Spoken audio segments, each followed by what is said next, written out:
So the problem right now is I just realized I was muted. The problem also right now is I also need to figure out how do I want to not push the toggle every single time because this is gonna be pushed every single time, and that's something that I genuinely want to avoid.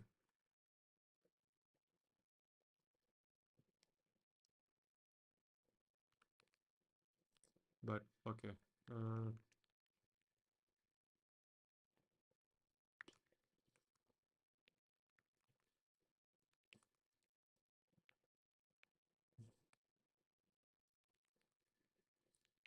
you also want to open up this in Shopify.dev. So I'm gonna just play some music in the background.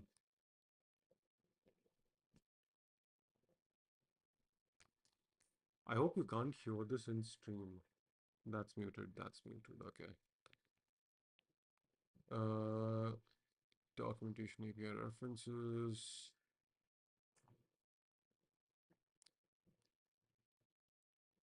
App page? This wouldn't be an app, but this would be in apps. Authentication.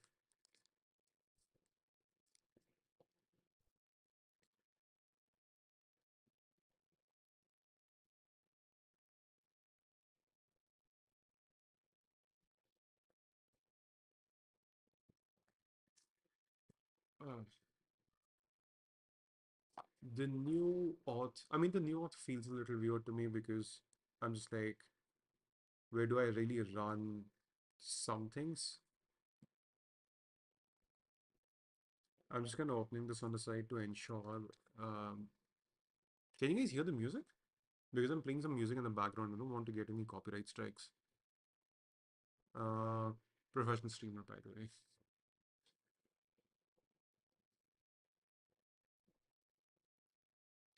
Come on. Okay.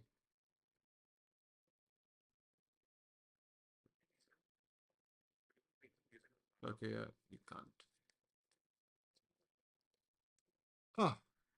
Ah, okay, so far what has happened is I've had to rewrite how update URL works. So this is the older update dashboard that we're using. So these queries actually came from CLI kit, where you could actually see like what's happening everywhere.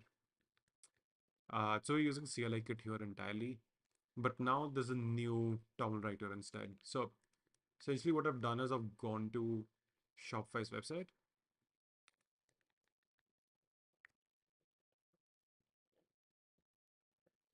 Shit.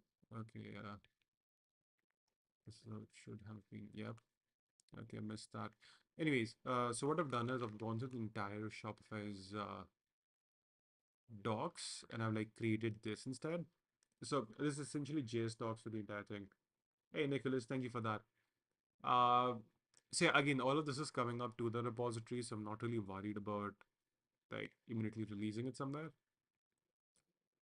Uh, yeah, and like a lot of the build config has been omitted because that's just not required, I believe.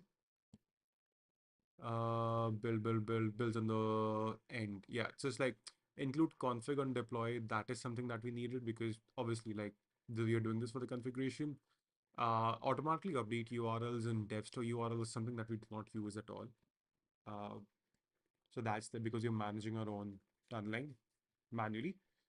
Uh, and also we do not want to conform to the folder structure that Shopify expects. But then there's no other way except to like use this now. Uh, so what has happened is you kind of need to have an app folder and extensions folder. You can leave extensions empty, but the moment you remove extensions, it just deletes everything. So that's just extremely terrible. Uh, and yeah, it's very frustrating. And I was just like to a bunch of Shopify people, I was like, if it's possible to get like just the config push back up again, because in dev mode, every single time you like, let me show this. So this is like just me testing things out, right? It should be in versions. So every single time, like all of this is dev stuff. I haven't released a new extension. This is just like updating app URLs every single time.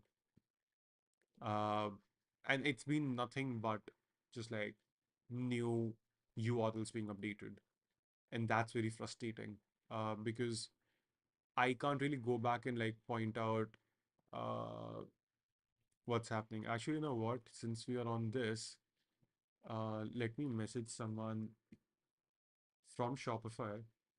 Be like, hey, this is what it actually looks like. Uh, I wish I could show you the actual conversations I'm having, but I hate this so much. Uh, okay, case in point. Uh, I can't tell which config deploys were for extension updates and which were for updating URLs in dev mode. Unified is great in prod, but dev it's absolute hell. It's dev, it's a different story. Uh, Bringing back config push would be really helpful here. And also now need to find that where is that? Yeah,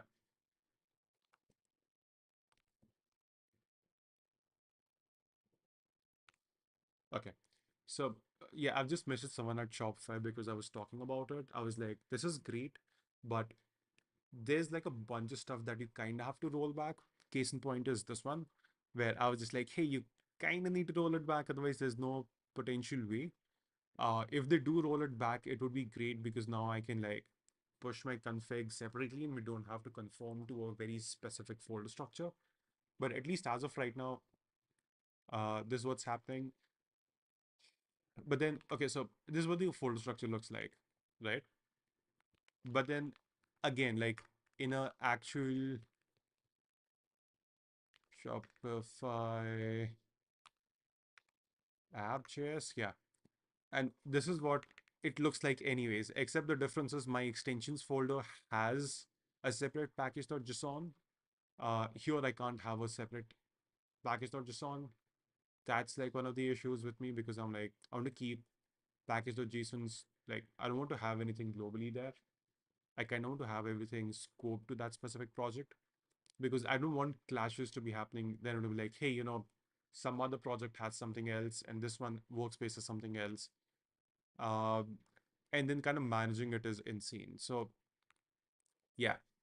So yeah, like what I've done essentially is like recreate this entire thing as JS docs. And then in my toml writer, I have this entire thing. So essentially what's happening is you don't have to manage your toml. Like I can swap this out, uh, and this then updates this entire thing. So this is what the Git is kind of tracking. Be like, hey, you updated this. And so the great thing with this is now so redirect URLs don't matter anymore, which is a new one. You need to have at least one here anyways. Uh, the good thing is your GDPR, your app proxies, all of that stuff is like automatically updated. And now because of the ENV, it's also available here. But like you never needed this here anyways, because your path, like your extensions don't get to read the CNV. But at least here, it's available in toml, and yeah, here we need to see what's happening. Actually, what if we can read this? Like that would be really nice. But okay. And yeah, like now I need to update this too. Another problem that's happening is you can't run that quick install anymore, which is another issue. So like that's what's happening, and it's getting like more complicated than what I really like.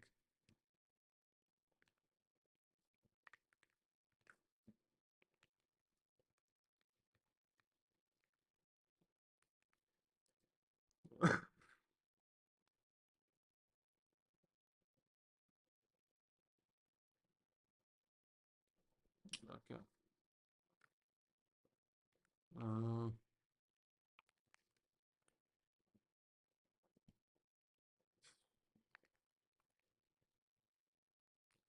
Actually, I need to leave this in here before someone makes a problem.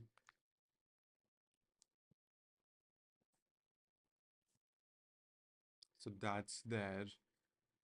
Is shop available? I think I'm gonna rename this.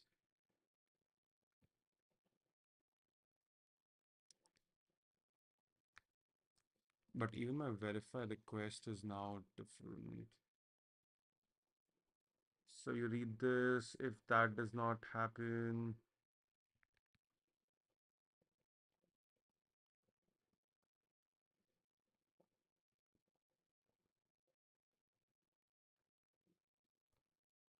now I need to decouple this in the function too, I guess.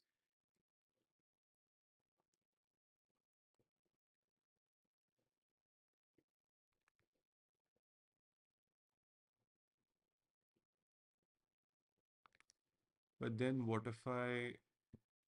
Oh, that's also another issue now.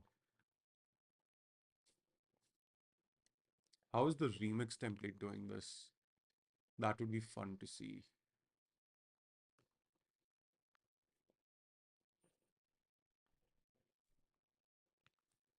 Remix node. I think it's Shopify app template remix. That should be the one. That is the one. And it was updated yesterday. Okay. App. Huh, you have press one public here too. That's nice. I hate remix so much. Let's see, global shopify.server, entry.server, db.server. Let's see what's happening here. Declare, yeah, very fun.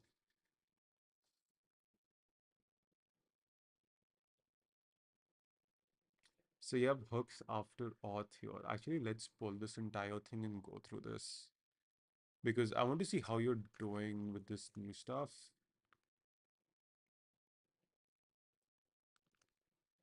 Shopify app template remix.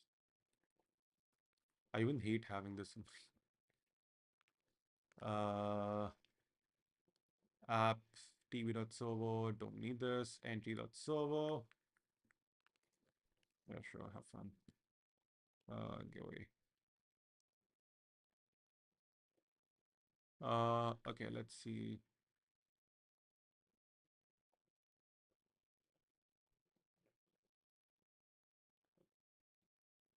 We Gucci. Okay. And it's also what are your thoughts on Remix? One, not switching to it. One, I hate Remix. Like, I don't like the routing system. I don't like that it's not as mature. And another thing is like first framework wise, right? And another thing is uh, Remix touts itself like, hey, we are more native to the web. In fact, there's nothing, at least based on the projects I've built on Remix, I'm like, there's nothing that great about it.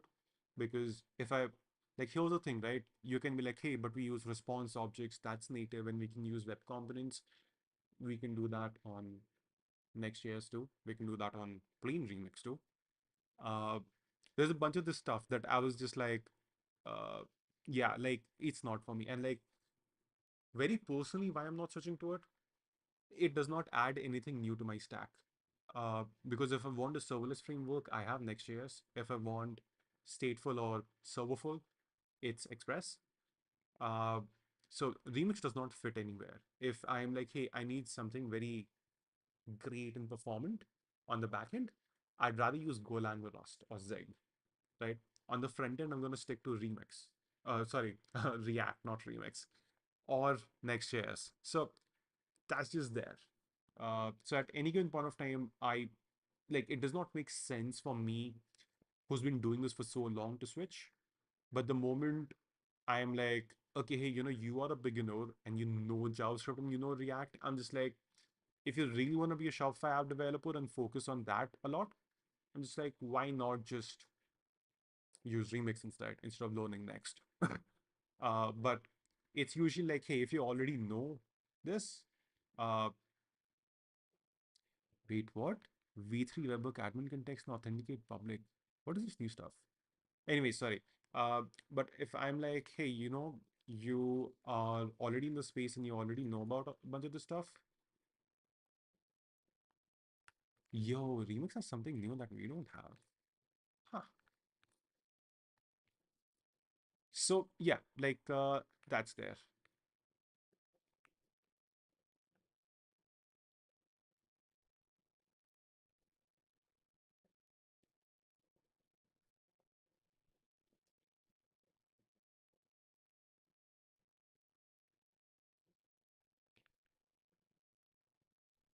Okay, I think must be something just for here.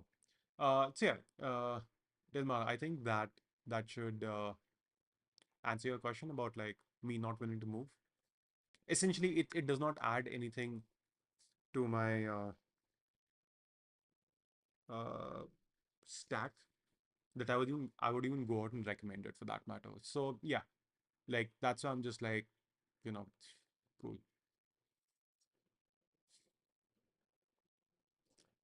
I am looking at, okay, wait, hold on. I was talking to you and I totally forgot. So we are looking at the after auth, right? After auth. Okay, don't have anything. Auth after auth. The 10 minutes is after after installing the app and next token expires, which is what we expect to happen. But wait, in my token exchange, getting started. If you bring in the you aren't able, then you can implement exchange. And you aren't able to use, it should be like you don't want to use Remix. It's like, okay, you have must no wait. You can use all the general that authenticates the get an access token. We're doing that. Yada yada yada. It's haven't managed scopes. I think I need to look at packages. I also want to see the remix package. Like, what are you actually doing in there? Docs should be in guides or remix app. Okay. Ensure your access scopes are available on this thing. Turn on feature flag. So if I, okay, so if I were to go into shopify.server.ts and in my future, I enable unstable token exchange and hit it to true. That's about it. Okay, no, wait, I was completely in the wrong one. My bad. Shopify App package for Remix. This enables apps, quick start, installation. Is it the Shopify app function? You can create all the renewals on your backend. These functions make it easier to stay up to date when affecting. Uh, this is kind of bad practices because you're taking away all of the good stuff from developers by putting it in a black box and no one's gonna bother to see what's happening. Okay, so you have it in the auth route.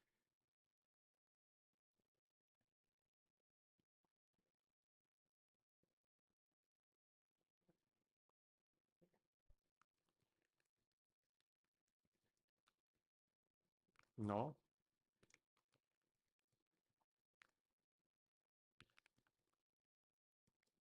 Okay, this is your authentication software.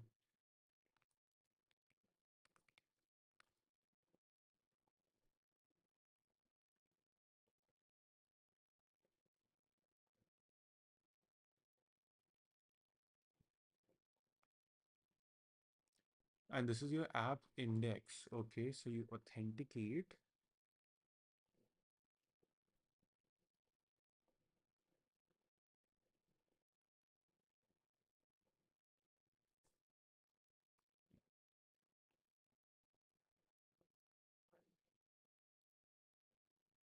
But where is this coming from? Is this come from app remix? Oh, fuck's sake. Yeah, this is useless. Where is this package?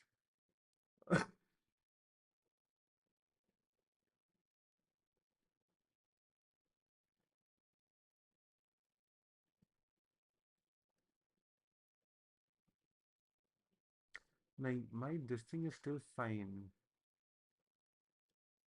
I don't even know what I'm looking at to be honest. I was looking at how you're authenticating this stuff. Okay. So this would mean admin authenticate.admin.doc. No, wait, that's dot.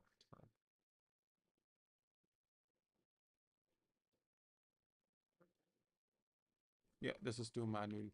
Does not make sense. So, for my verify request, each request needs to go through this. Okay, so let's think about it this way. I get a new request. I try to pull a session off of it. That's in my DB, and that has to exist. If it does not exist, I get it as null.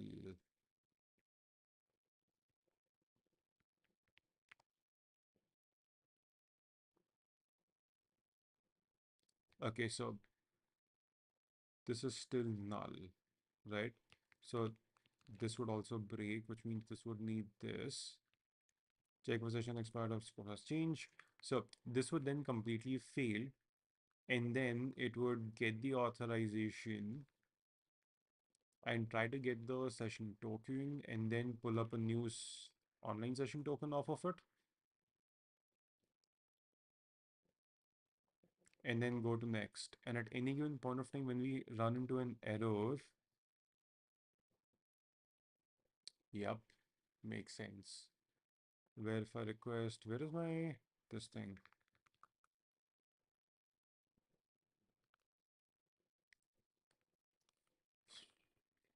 Uh, the good thing is I don't have to conform to this. Verify request failure.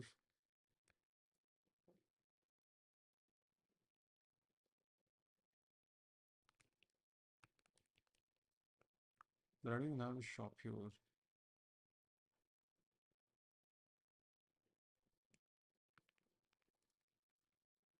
401 is unauthorized, right?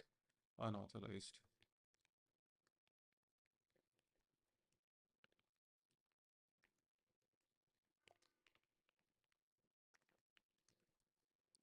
Unauthorized call.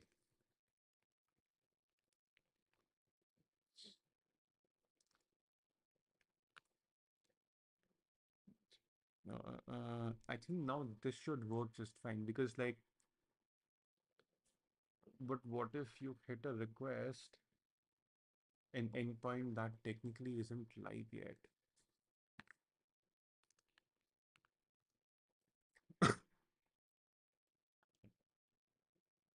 Oh, fuck. So let's say I copy you.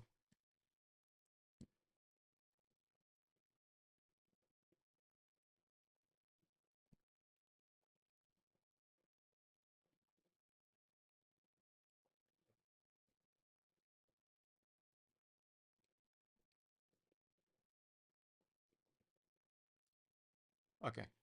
Now let's see if I kill that. If I hit this API apps, just that endpoint, this would then throw an error, which is an unauthorized call, which is fine. That's what we expect,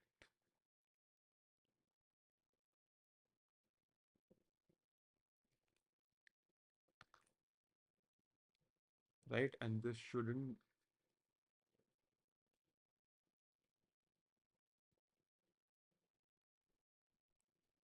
but what would this,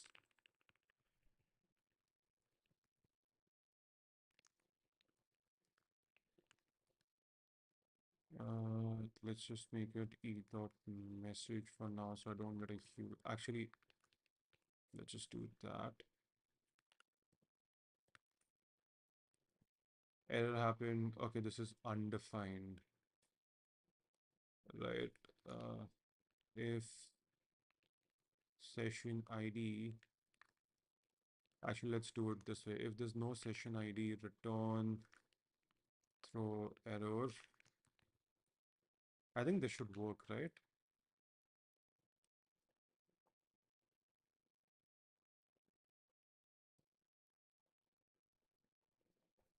Ah,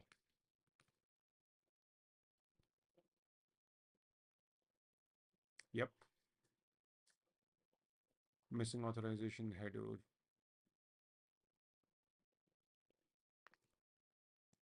Is this Shopify API error? Wait.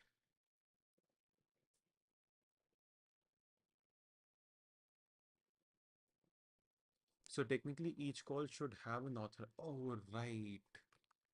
Right.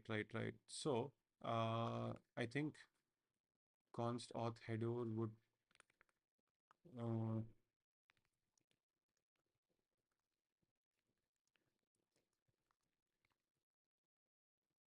right? Yeah, whatever. Debug, explore. You have authorization headers, but this call wouldn't have an authorization header. Okay.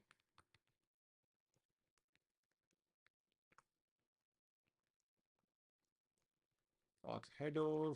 If no auth header, throw error.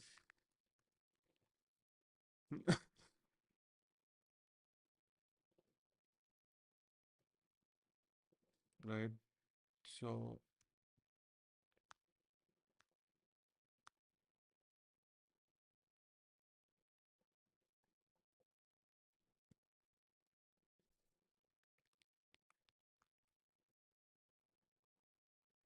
yep, unauthorized. So that works out fine. I don't, Achan, this should still cry about it.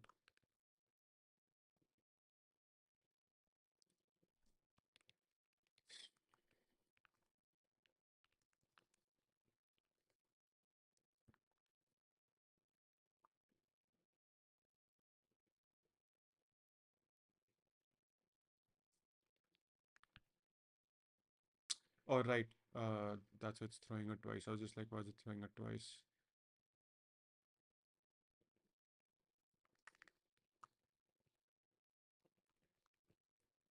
Okay, so here I have no auth found.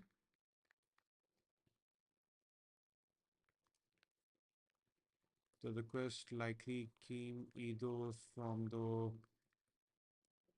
an came request likely came from an unauthorized client.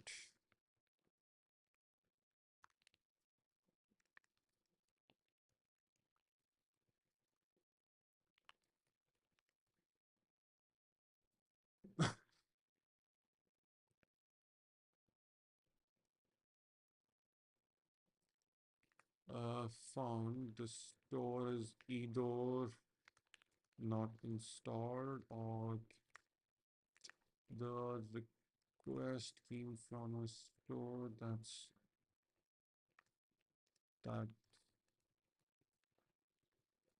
installed or from a client that doesn't have an associated session. From a client that is outside of the app.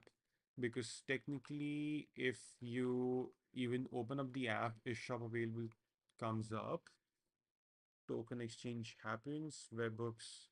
But what if the webhook fails? That way, we are never pulling the online session tokens. So we do this instead.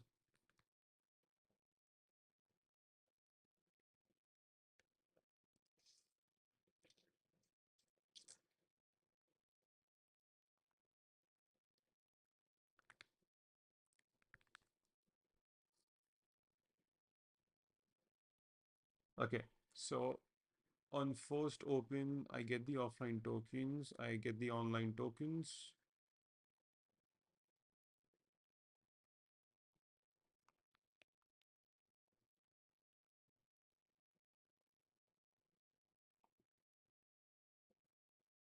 Actually, like why even wait for this long? Once I have my tokens, like do this.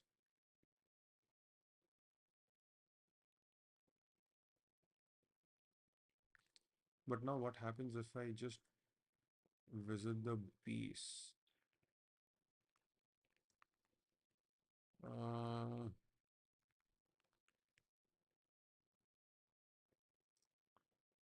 I think I have the app installed on the store, or it should be. There's no page at this address. Okay. What if I hit it outside?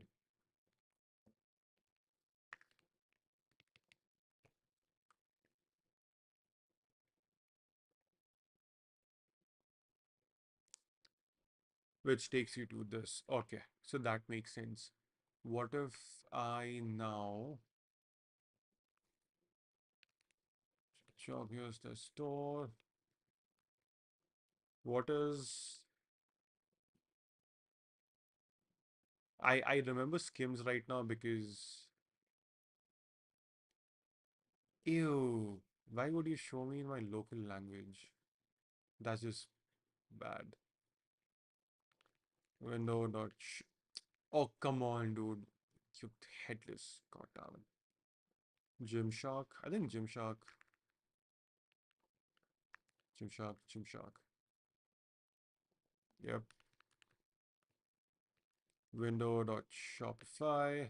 Why are you undefined? Okay. Can someone tell me of a random Shopify store? Who else is on? No, I can't think of people on Shopify.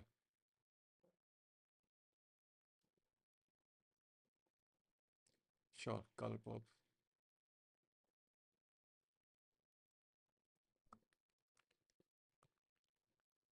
Dot Shopify. What's your Colourpop PR?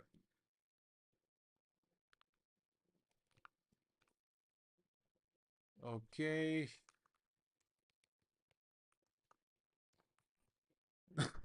Now I don't have access to the store, so it should throw me an error, which is nice. And if I go to the absolute base,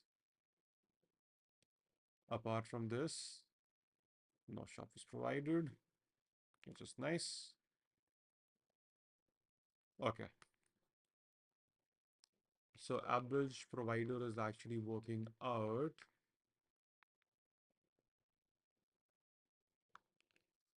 Mark, but at this point of time, I can't even create a manual this thing because there's no technically auth process in this anymore.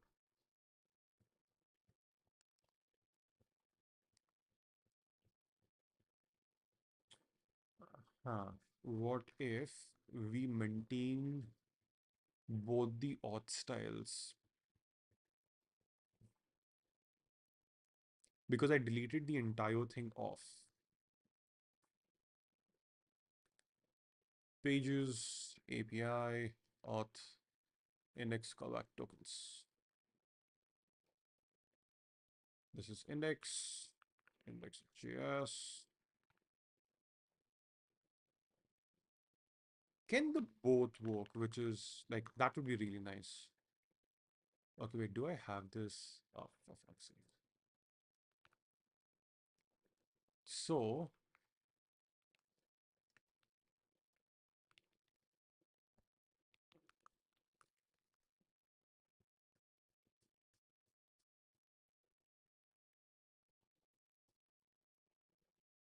nah, it won't. That's just sad, dude.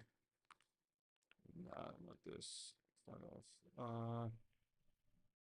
So now what if I do this slash API slash auth shop heroes checkout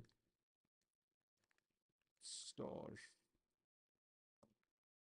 at my shopify.com.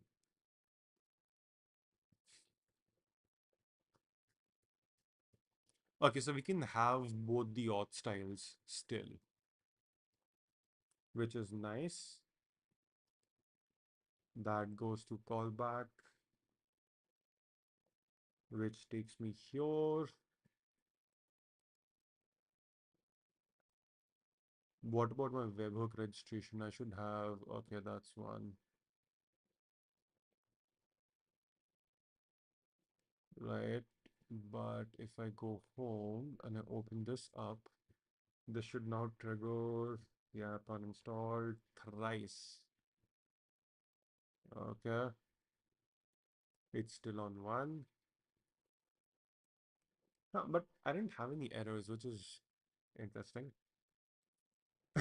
Okay, so for now we can have both the auth styles in there.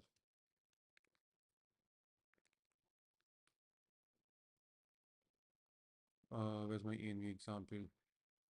Yep, we can have this back in here.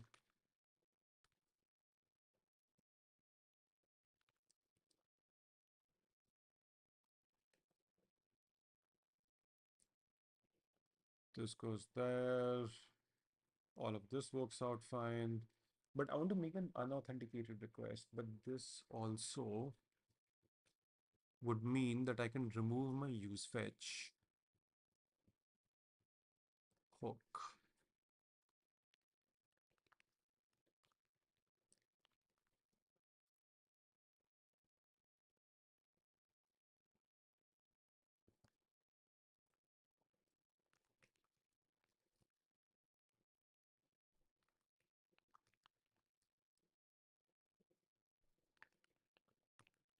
Why do I have a legacy card in here?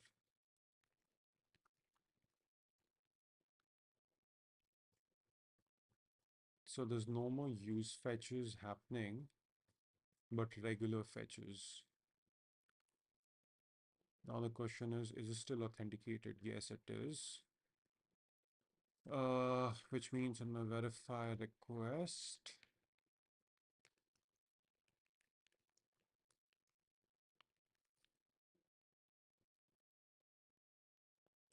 okay, that pushes out my stuff that I'm looking for. And now,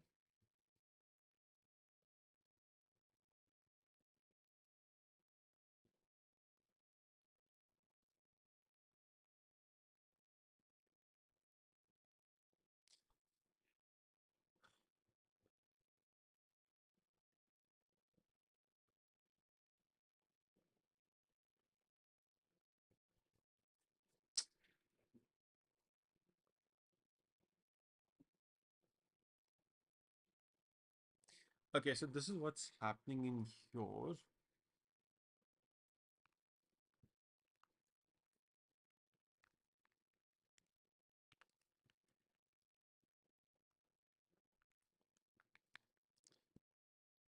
So you have a request coming in, right?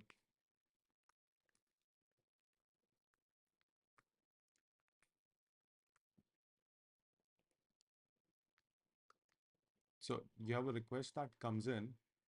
The first thing it hits is verify request as a middleware. Now the verify request middleware, it checks for this, okay? One, get auth header. Two, get session. Three, make a dummy call to Shopify to double check if everything's okay. Four, let request through, right?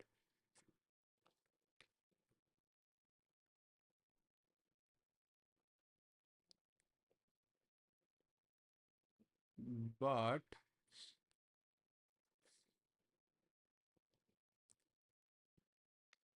now what's happening is, let's say if we didn't find this, the error handling here is not authorized, which is expected. So that's fine. Get session. If didn't find session, if no session, let's just call it 401, just so that it's easier. So that's a 401. Make a dummy call to Shopify. Now the question is, like, this session could have expired.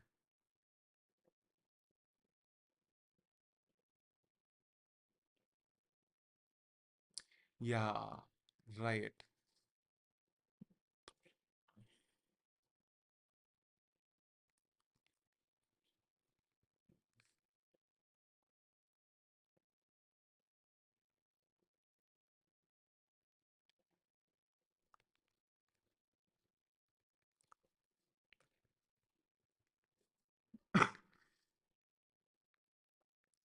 So if there's no throw 401, right? No authorization header found. Uh, and then get the session, right? And if I don't find a session ID, which means that no session ID found, the request came from a store that doesn't have the app installed or from a client that is outside of the app, right? Or you messed up your database. In that case, that you know, uh, for a client, or your database was reset.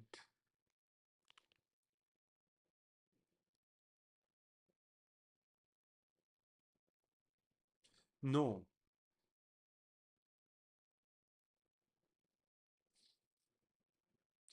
if your database was reset, you don't want to throw in errors because this would stop.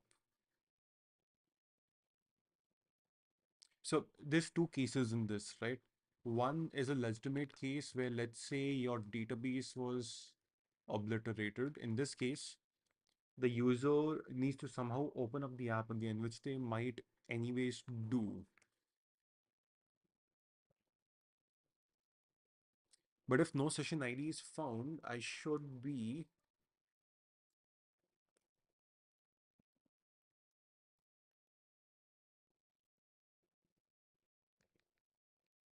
fuck. Because now this becomes a legitimate use case. Let's say you cleared out your entire database, and so you would not want them to go through the auth process again.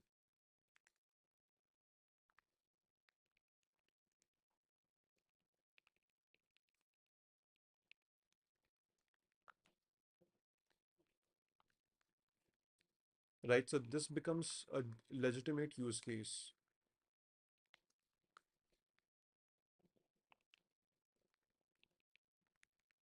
And these are illegal use cases.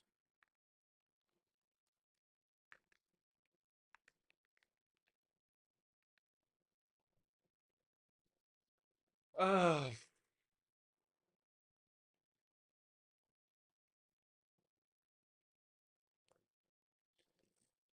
but I can use a try catch in here. Actually, async function get session.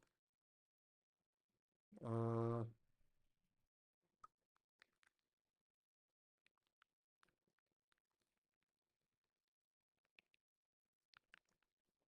auth header.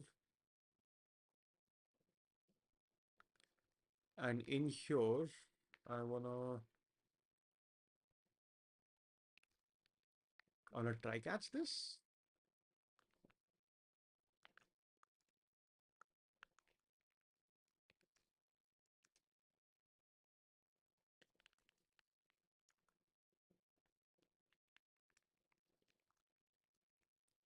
Error happened while pulling session from Shopify. E dot message.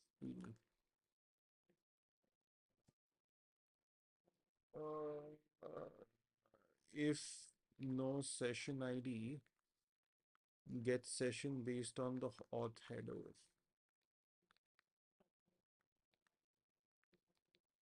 Should I also focus on, I should also get the offline tokens in this case.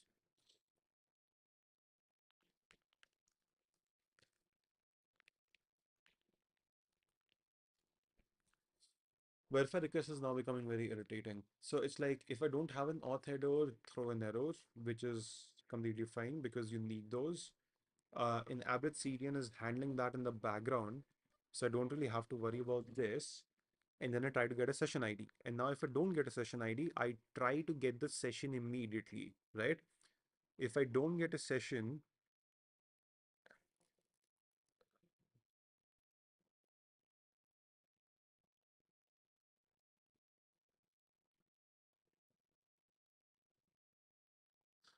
if I don't get a session, that means that there is a potential chance of this happening where this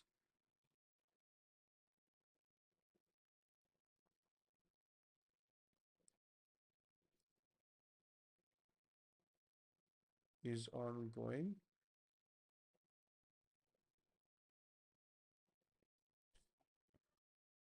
Okay. Auth header, online true, offline true. Okay. And now here, let's make it auth header,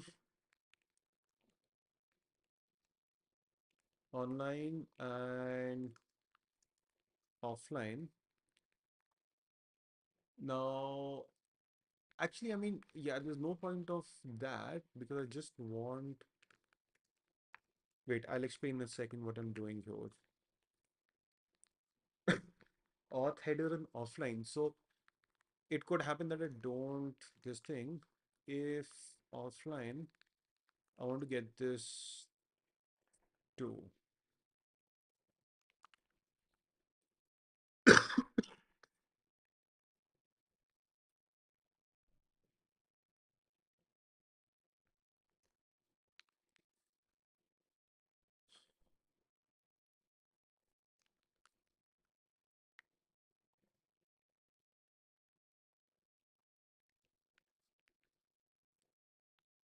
Type def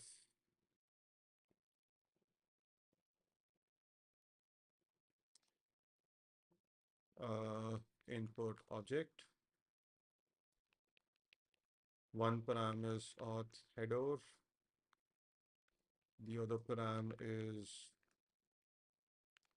offline. No, wait, it won't be. Oh, for fuck's sake. I can't. It's like the moment I'm streaming, I can't even. You know what? Screw it. Chat Jibbity. Jibbity, I need you to write me some docs. Write chase docs. Oh, for fuck's sake, not just.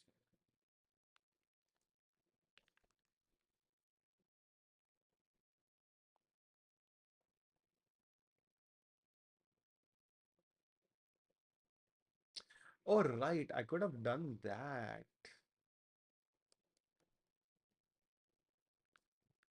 Correct.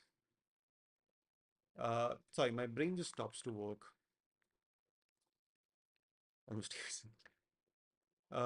Right. I could have used this instead. So now I have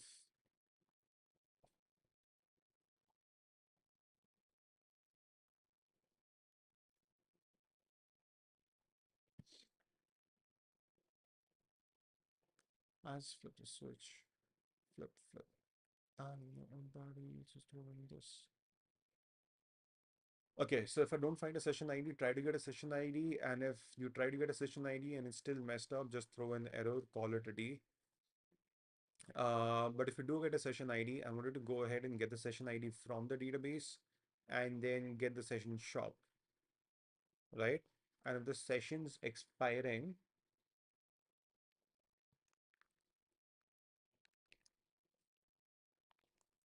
get session auth header offline false.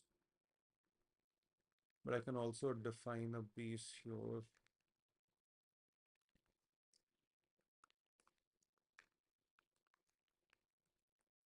So even if I don't define offline there, that is always taken care of. In here, I only want to ever get the online tokens because this is what we'll be hitting for most parts. Oh no, wait, this would come here. Acha, nahi, this is not even required. So if this is the case, all well,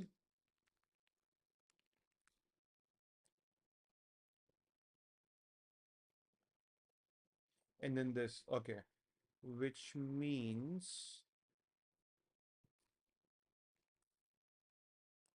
I can delete this now. Okay. Now rethinking this entire thing, okay? And I don't need shop anymore.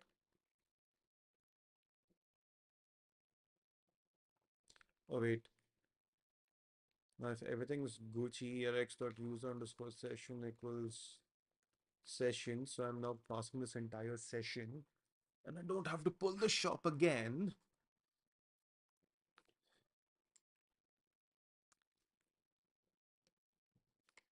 Okay, Postico. Let's show up, baby.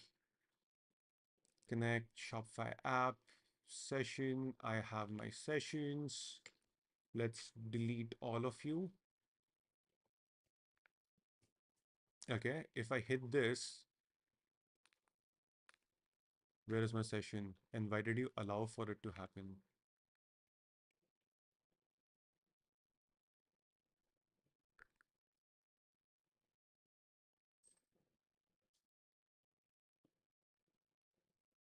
Error while pulling session. Okay, wait, this was supposed to throw an error.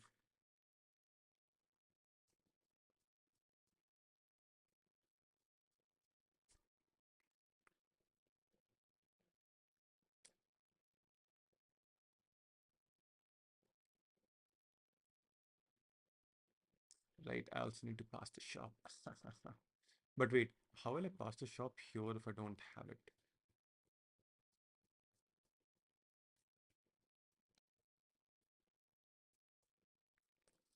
I can get the shop.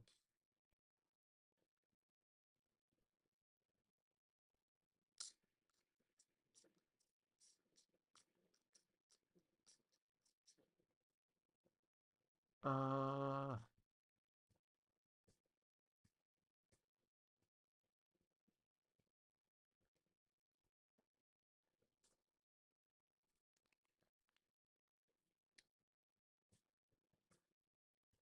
okay, here I get it from the query.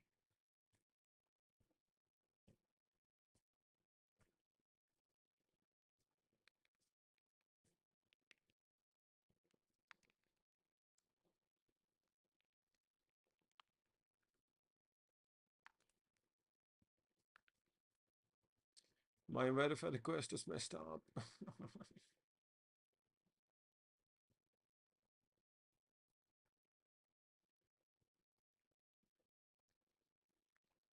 Yeah, let's pull it from the authorization header itself. I don't think we have an option here. Auth header dot split at this, and I need one of that. So you're gonna throw me an error, but that's fine.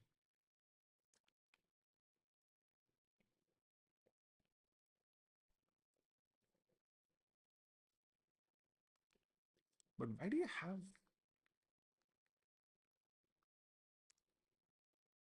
that? Better.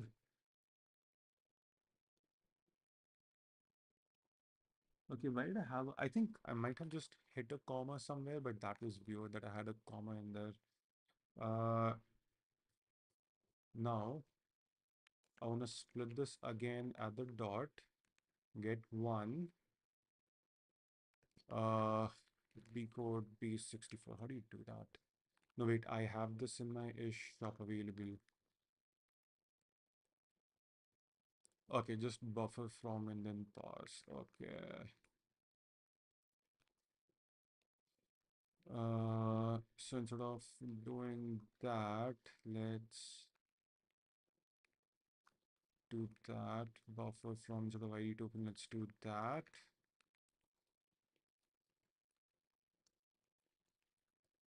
Right. So now this should give me this, which is what we are looking at. Now I need my destination off of this, which means json.parse.test. And this should give me here's desktop. Okay. And now Shopify dot Shopify.utils dot sanitize shop. Do that, and that should give me null. Okay. Why are you giving me null, mate?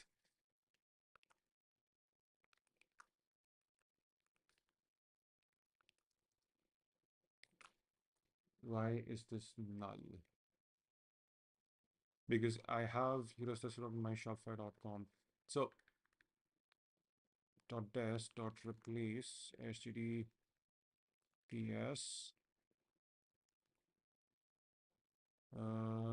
refetch Oh fuck, okay. This is gonna be such a hacky solution, but okay. And then Shopify dot utils dot sanitize shop. Please work now. Do I get it? I get it now. Okay. Uh, let shop equals this. I know I've double defined. But in here, I then replace that again. Shop. And even here, shop, session dot shop. Actually, no. If session dot shop. But why do I have to redefine here is another question. I don't think I have to redefine that. But then now,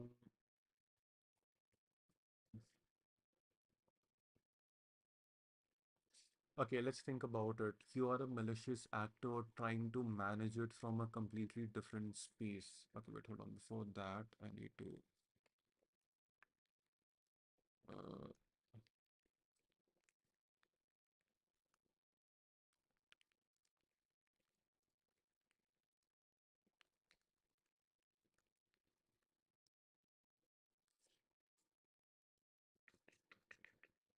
okay. Let's say you don't have an authorization header. You came here, you didn't find anything, and you were thrown an error. And then I see that you have an authorization header, so I try to get a shop off of you.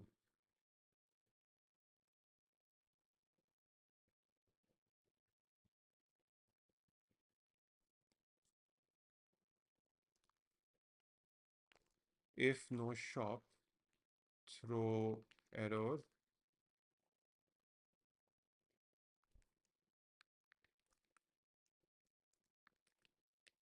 Uh, Not a valid request. And then get my session ID. Yada yada yada. Okay. Postigo. Do you have any sessions? You don't. I hit refetch. You work fine. I hit Kazabam. Uh,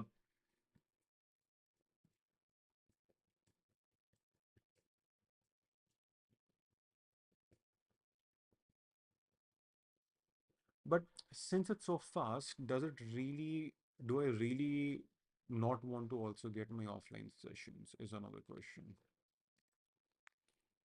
Let's remove that as a requirement completely.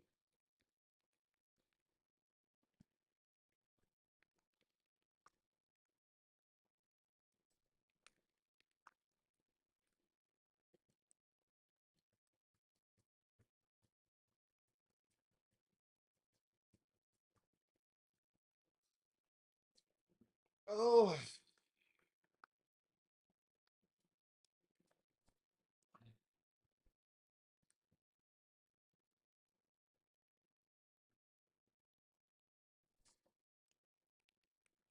but okay, I also need to no shop found, not a valid request.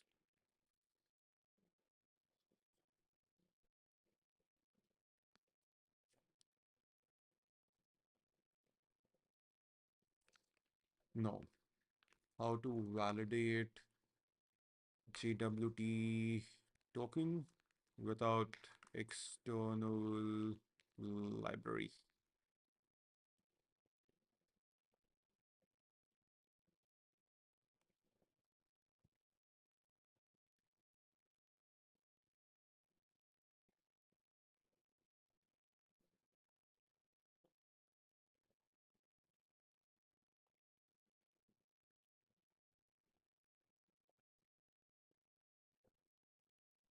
Wait, actually, is this even a valid JWT token is another question. Console.log authori auth header. Actually, let's just, is this even a valid token?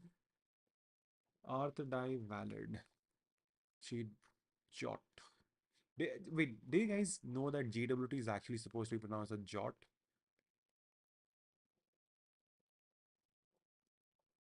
Invalid. Okay. What if I use my secret? Okay, so I can verify the signature.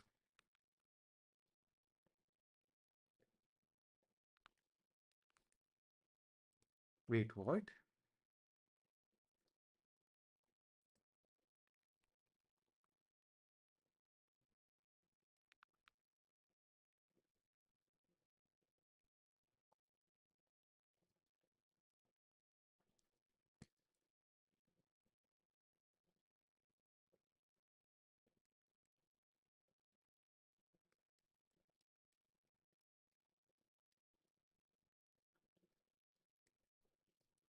Okay.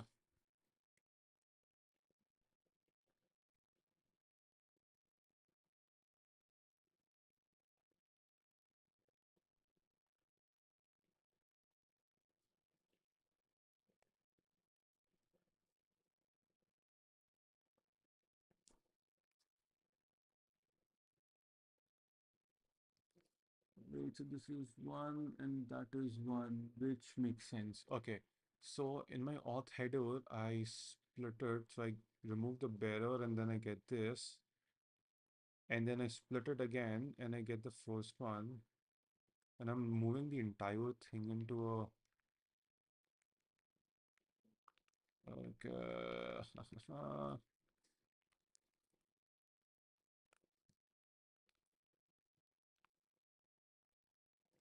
Refetch this.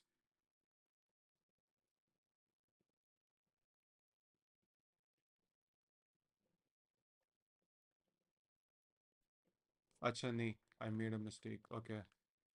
No. What's zero then?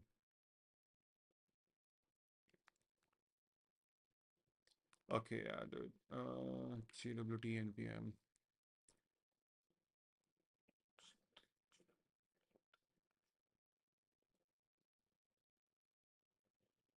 Published 12 years ago.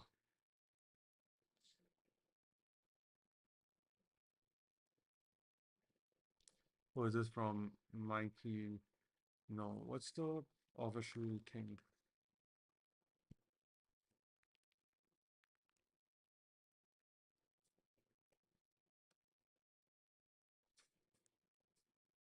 Filtered by JavaScript.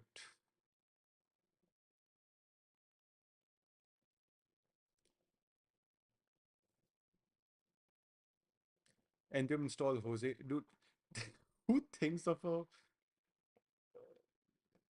jot library and call it Jose? Is it even from someone called Jose? I don't think so. It's Philip. Okay. 4 days ago, so well maintained.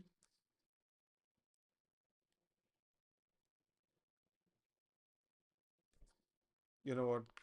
Verify JWT token without external libraries. JS.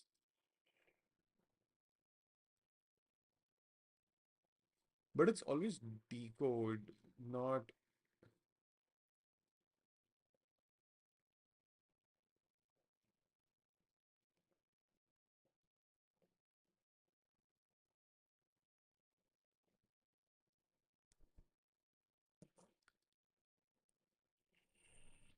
Knows basic so you can easily decode, therefore showing credentials, but only identify the user.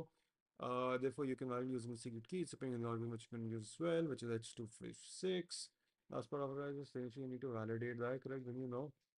For example, if you use the HMAC SH256 initial will be creating the following HMAC base here for header.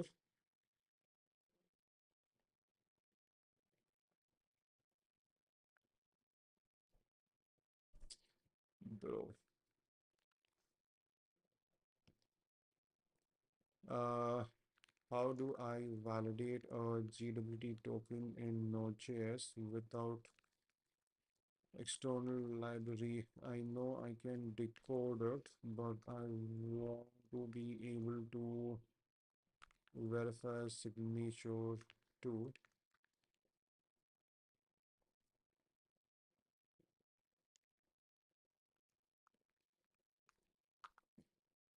to GWT token secret process dot env dot what is Shopify API secret.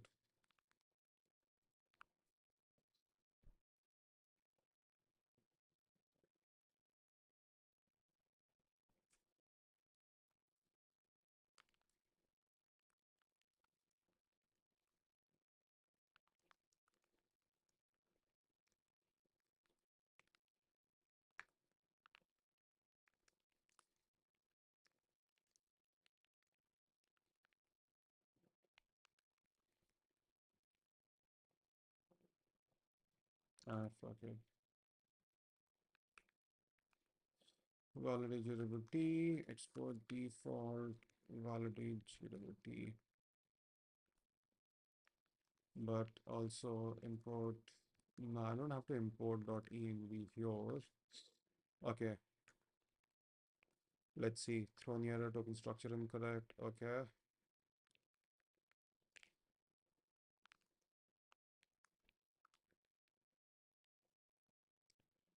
Not even using the header JSON. But why are you not using the header JSON anywhere? Signature check and remove this. If it's a signature, it's not there.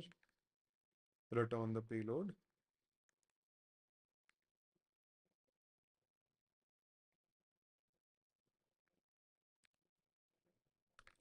Yeah, but then why even use the secret like this?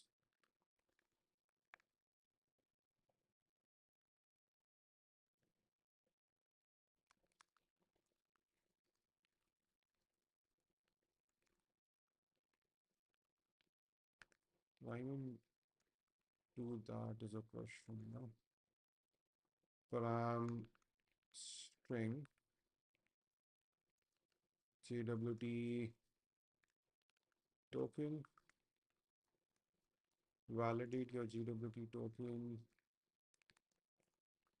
object, which is payload d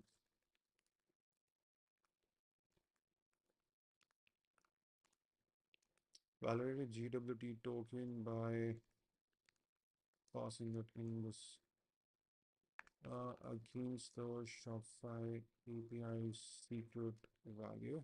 Actually, you know what I can do?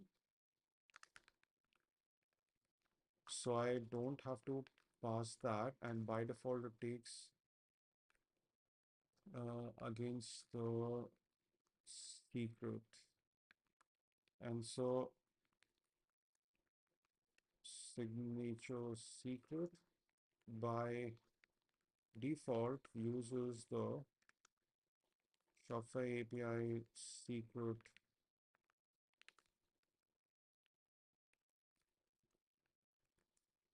value. Yep, I think so. I don't have to do this entire shenanigery. Instead, what I can do payload.test. Shit, what was that?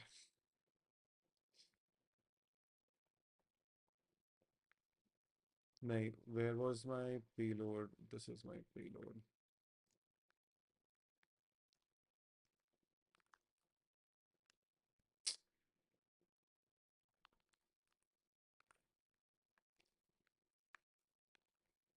Why even use const payload equals validate GWT?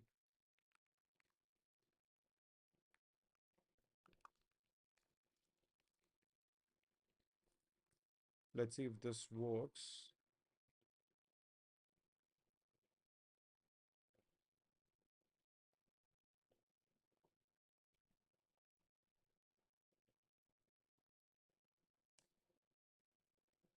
Ah, fucking hell. This should throw me an error just for one. No, so file directory. Rename What? Validate GW is not defined. Right. Import validate GWT, of course.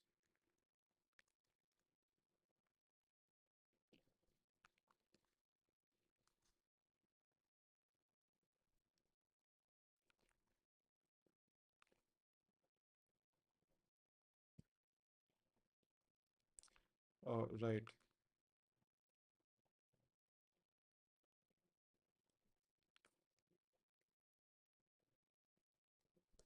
Auth header is not defined. What if the auth header is not defined?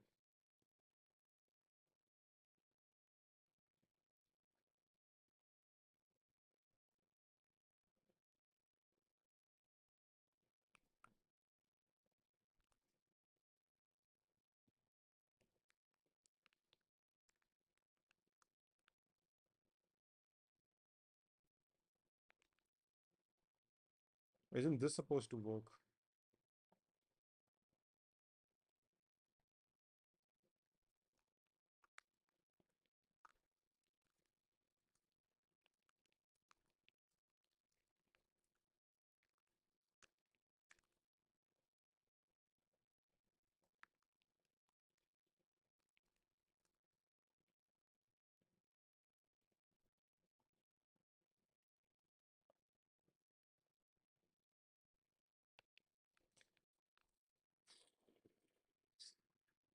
Okay, right. Shop is not defined, which is what we were looking for. Okay.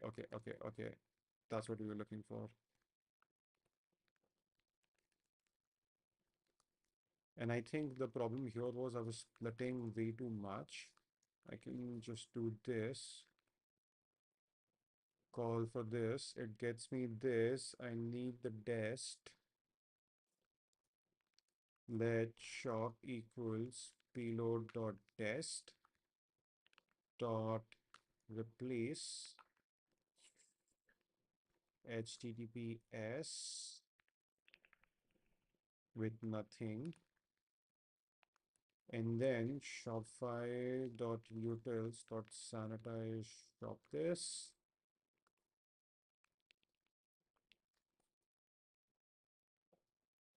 which now gets me my stuff.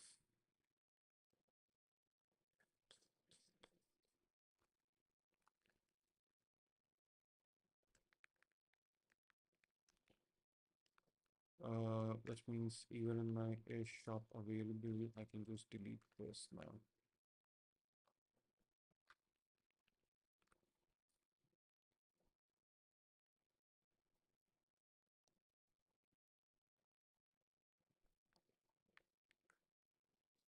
Okay, so let's get this. I get a request, I get the auth header. If I don't find the auth header, it's not something that's valid.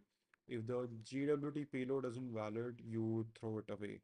Now, if in shop, you get the shop. If there's no shop, you throw it away.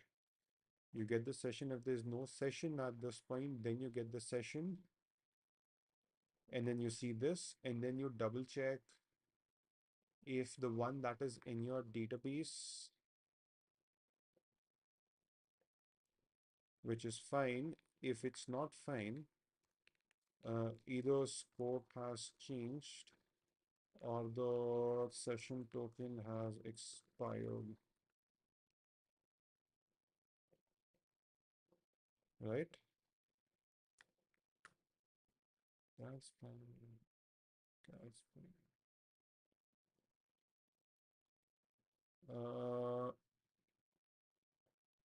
Right, I'm something else. Okay.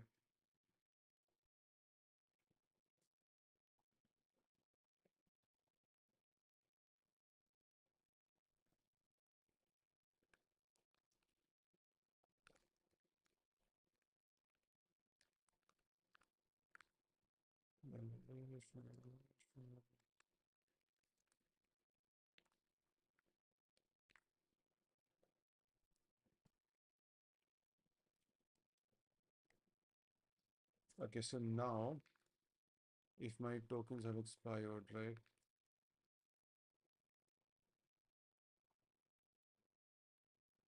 What store am I in? Okay, hit this, hit this, hit this. refresh, boom.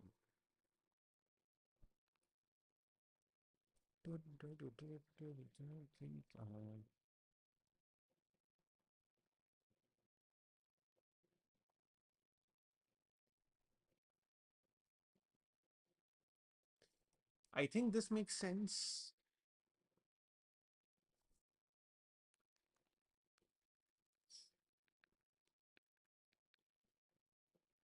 I'm thinking like what is a good scenario where I would want to break this?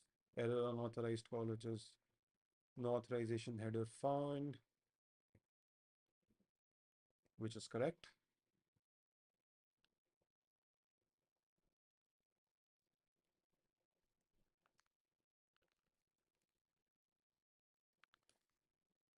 But what I like, this is the one thing that I can't protect the user against is if I get my entire bearer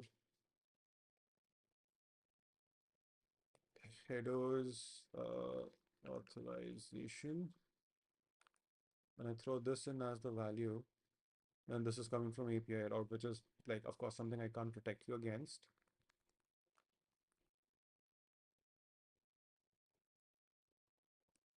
But what if I just like make one change here and send this, which is a invalid token signature, which is fine.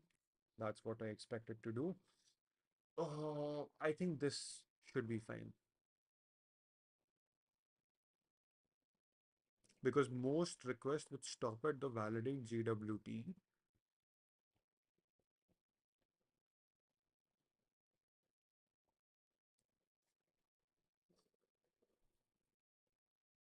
And if, yeah, because I'm getting it from the payload itself. Yep, I think I'm happy with this.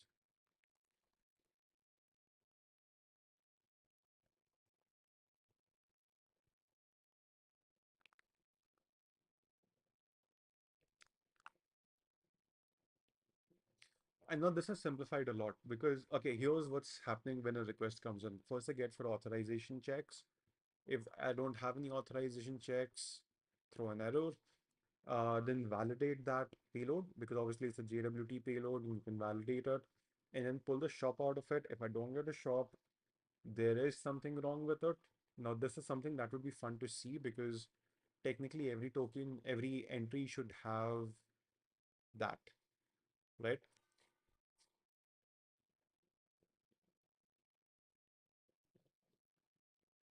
And right. And then I get a session from the database. If I don't get a session from the database, that means I need to pull it from Shopify and store it. Come into session, right? Uh, right. And now that I have done a null check, I want to be like, hey, so I technically have this in my thing. But if I pull from a database, I also need to double check if it has expired already or if the scopes are different, right? In either of these scenarios, if this is what happens, that means something has changed and I want to pull my session again, right? And now that I've pulled my session, I know for a fact that this is completely fine. But at this point, now I have the old session on me.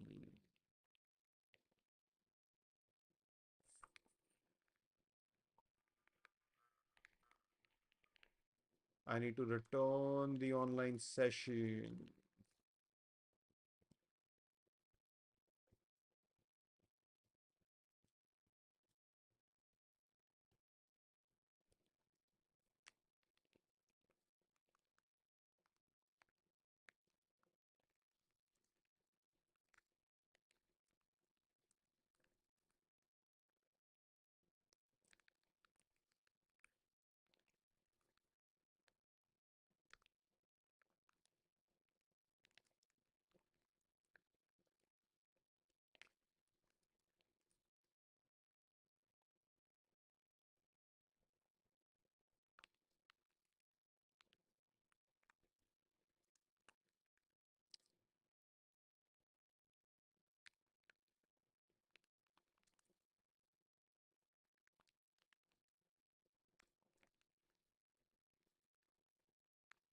I want to console log this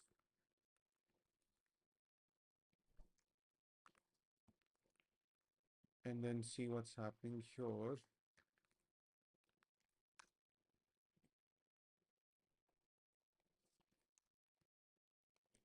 Save changes, hit this, you get a new token. Oh, for fuck's sake, how are you not defined anymore? Oh, wait, what? Auth header is not defined? But you were okay? What?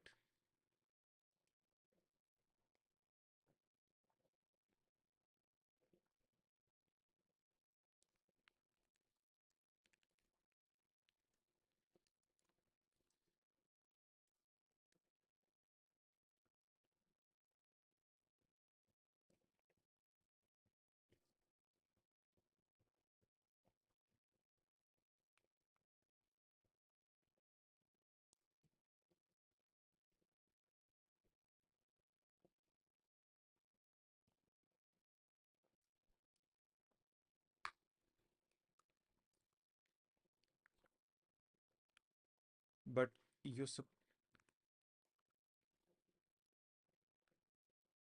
wait. How are you working just fine? And where is this coming from?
Am I in the right database?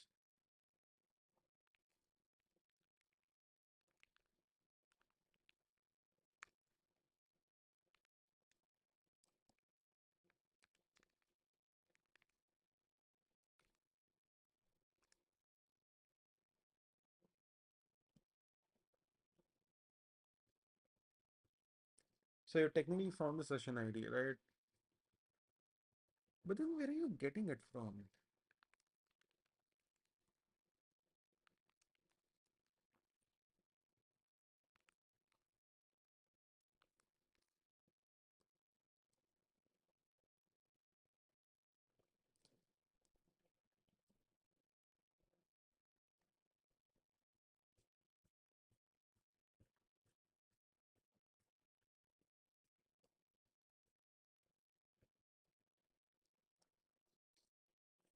Okay, documentation, where are you?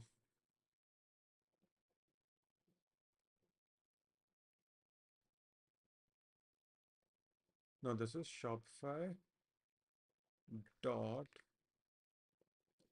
session dot get current ID. What do you do? For embedded apps, we'll only be able to find session if you use authentication from the Shopify clients and the function routine. The function behaves like a normal fetch call but ensures the appropriate. Okay, nahi.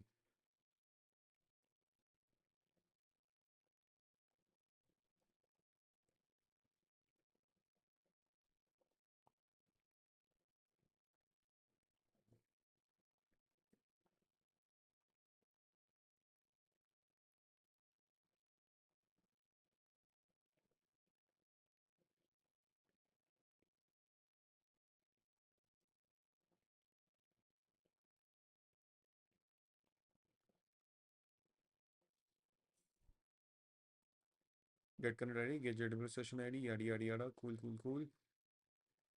Lib. We are in session, right?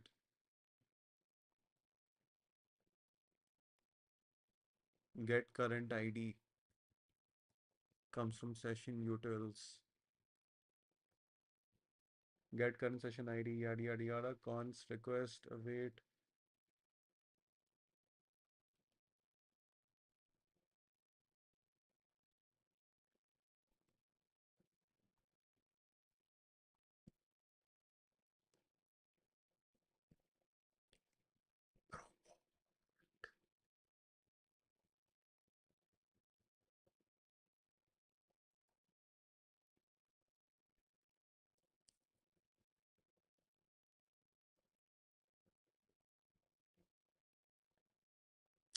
Okay, I think what's happening is instead of if no session ID,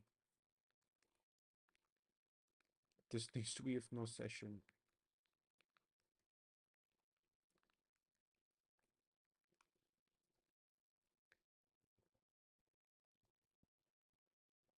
Yeah, nothing else makes sense.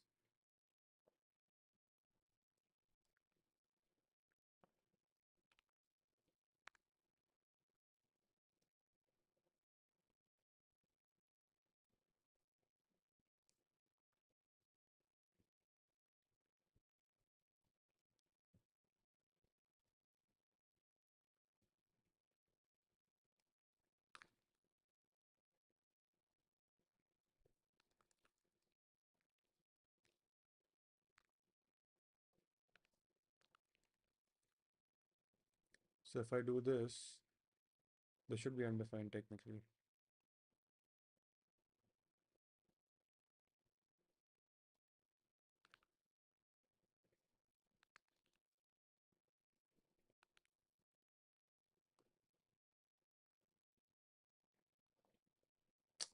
Okay, never mind.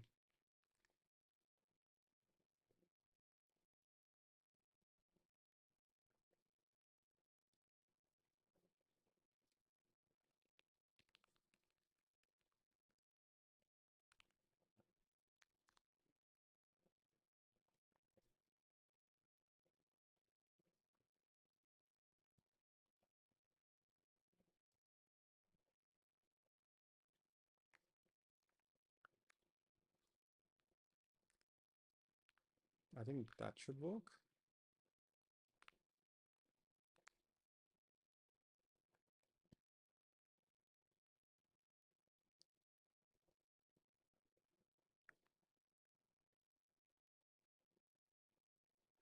And then you get a session here. But then, dude, come on.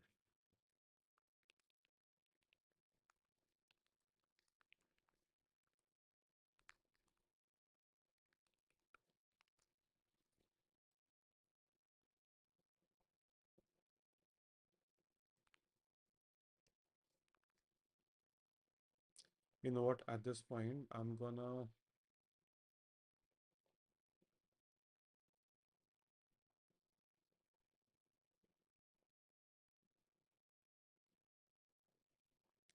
stop storing the session just so that I can have that available to me.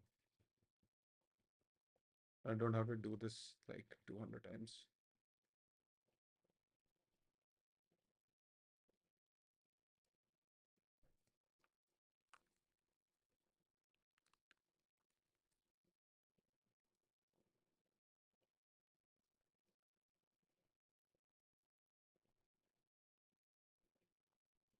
Session.shop, which now will exist without a doubt.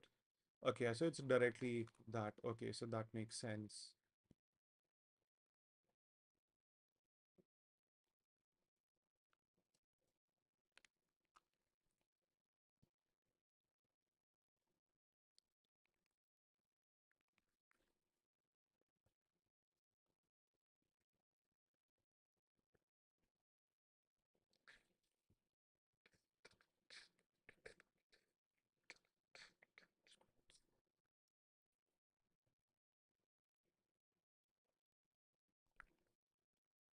Invalid token signature authorization header found, which is correct.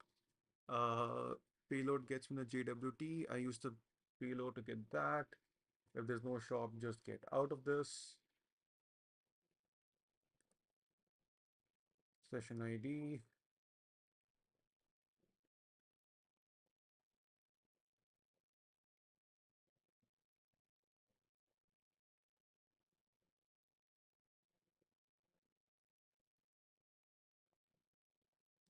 So if there's nothing, just get it.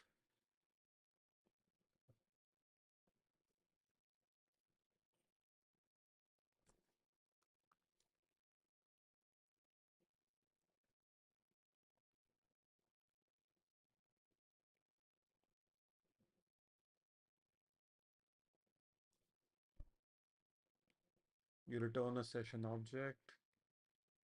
So that's good.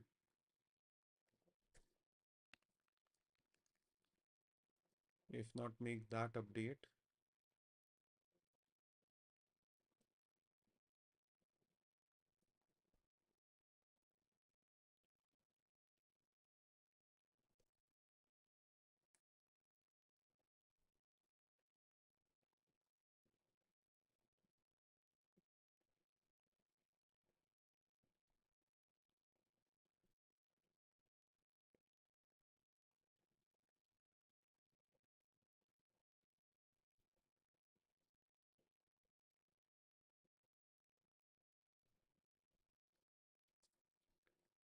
Huh.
Huh.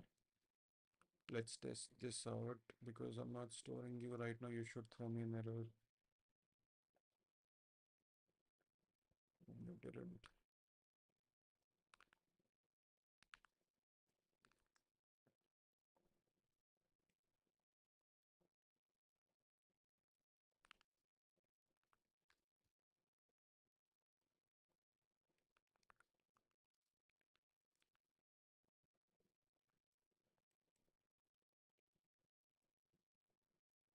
Is there a response answer? Okay.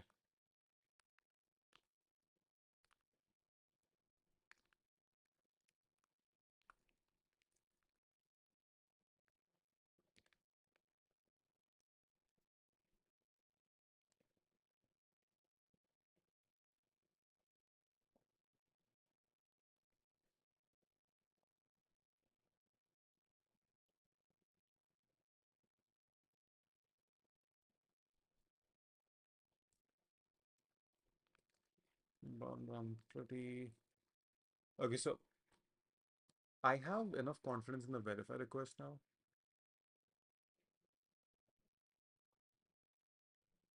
Yep.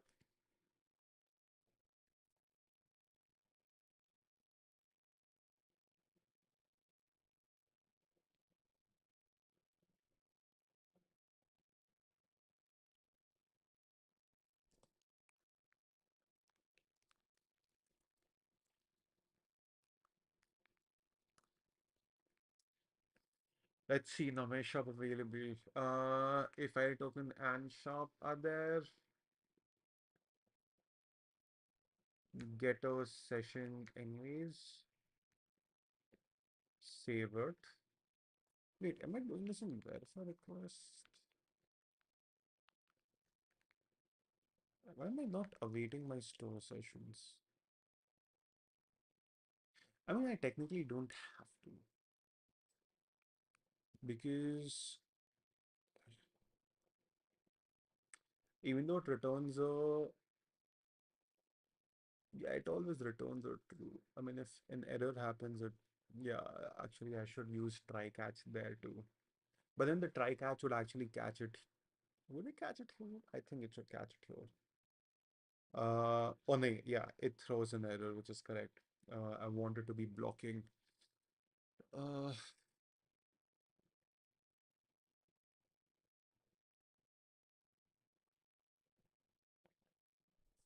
yeah, I'm happy with this.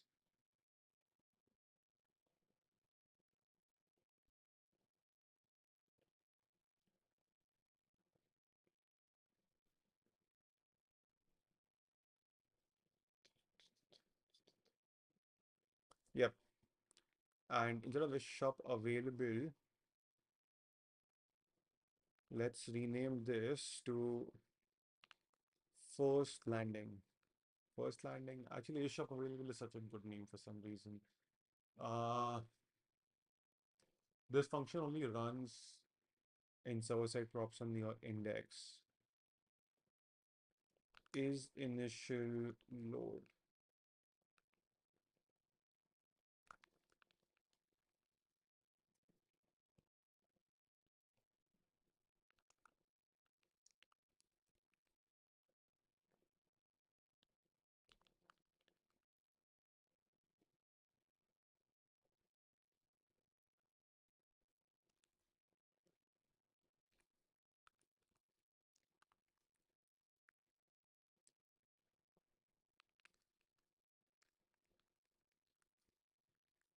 Okay. Is initial load. Now,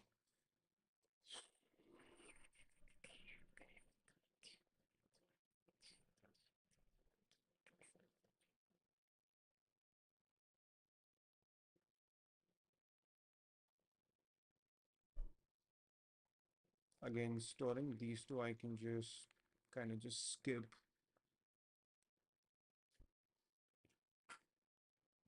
I mean, awaiting them, not storing them. Get both of them.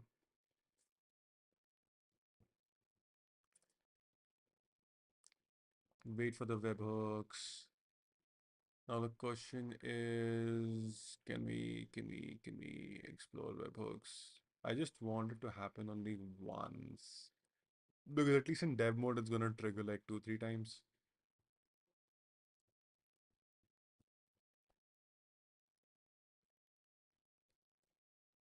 Yep. Also, one change that I'm gonna make in this is const is dev process.env.node development. Because I do this every single time now. Null is dev.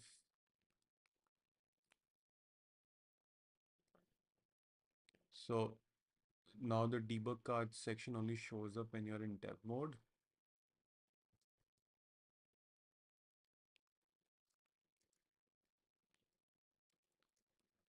Move from an npm package to CDN using web components.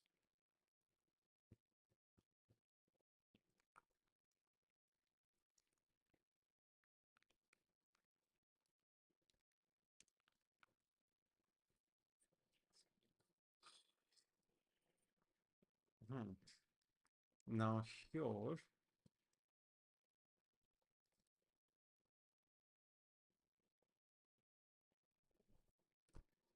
I think I should just make a new page that uses web components, no?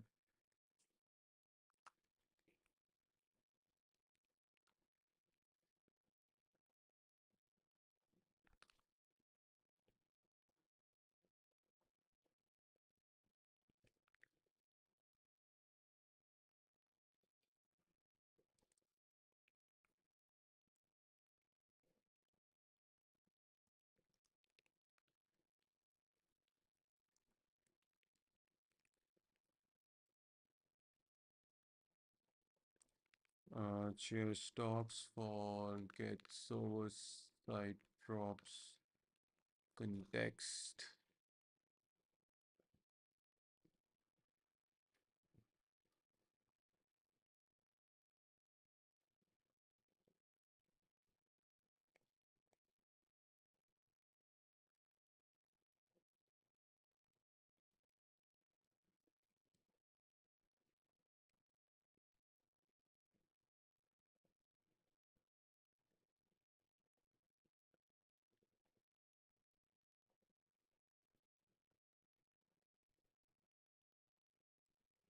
Okay, so that's its own type.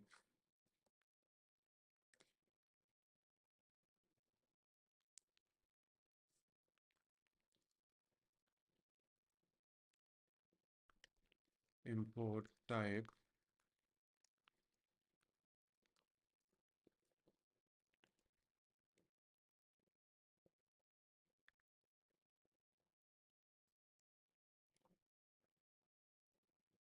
Yep.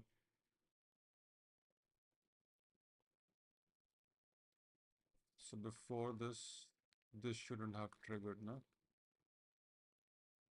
Oh no, it still does. But context is of param any. It's still any fucking hell. I think there was a space where I have.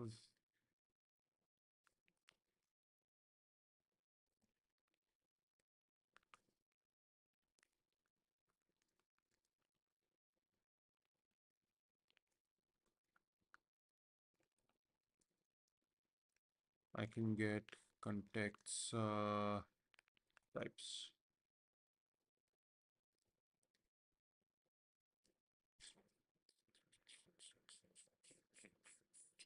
Ah, okay. That's what I was looking at.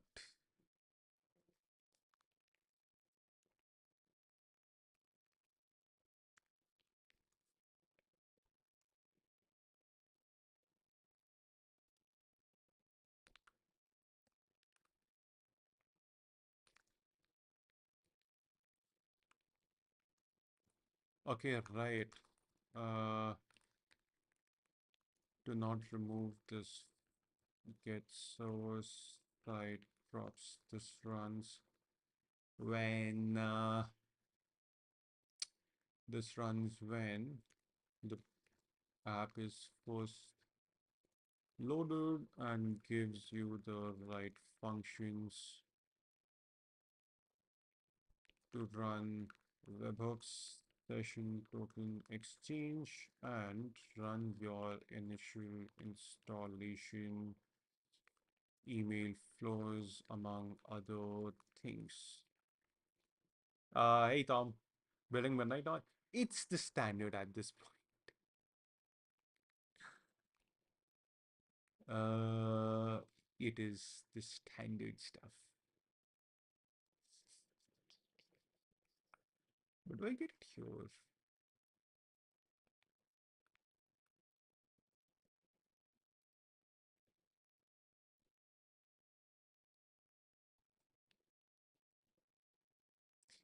Uh, Inline though, type for context, please. I don't care about the function.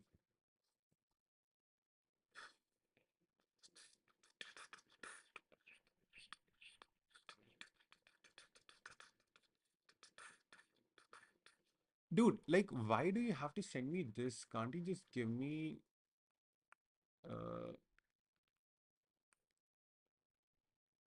export type? Oh yeah, like, but now why do you have to go that far though?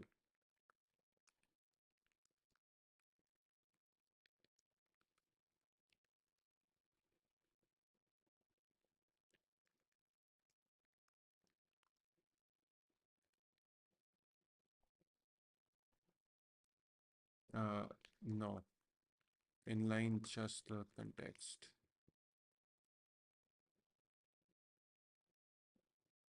Oh, for fuck's sake. Uh, Turn off again. Sure thing, Tom. Thanks so much for stopping by, though. Oh, for fuck's sake.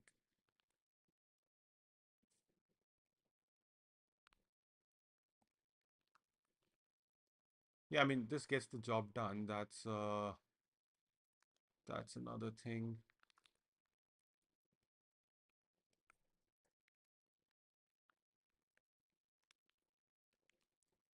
Because this is also a sync.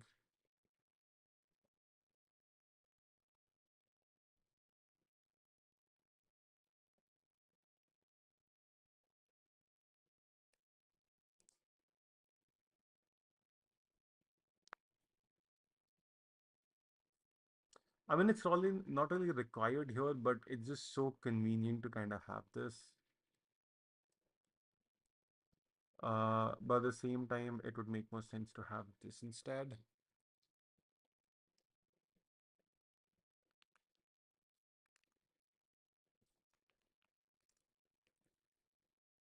Because let's say I'm here and let's do that. Return drops. What am I going to return? Acha, this is a catch. Okay.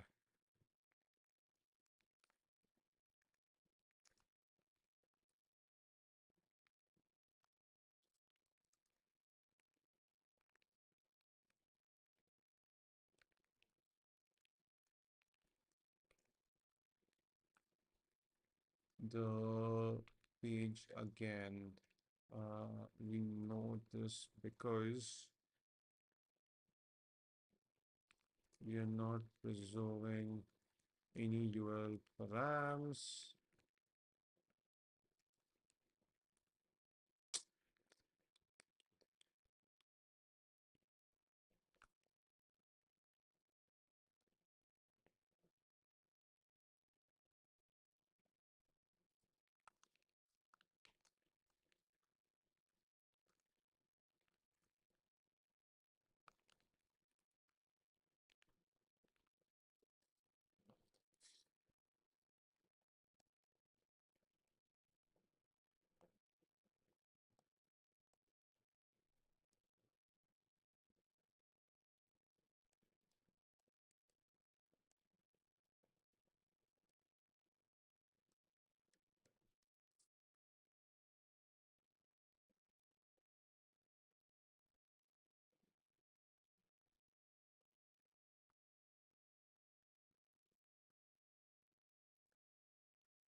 Okay, sorry, I was looking at some work stuff.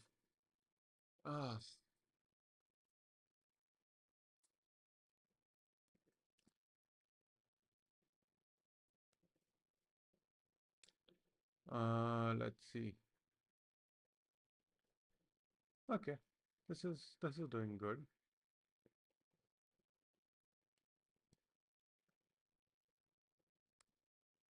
Control panel, where art's down. Okay,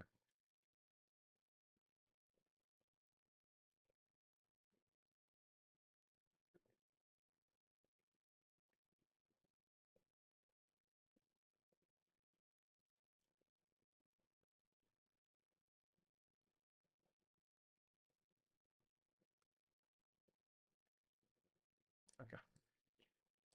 Uh, let's see what's happening. Okay.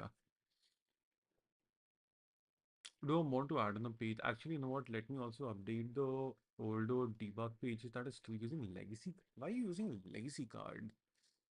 Billing page. Let's break all of this.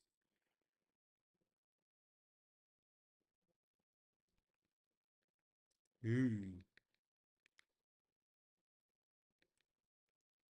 Oh my God. I should have done this block stack, gap 200, text from Polaris. What do I also need? I need a primary, so inline stack, align end, button on click, fetch content, subscribe merchant,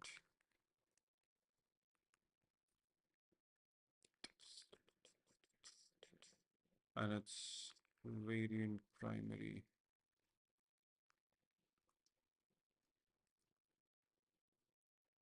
Am I using any more older stuff?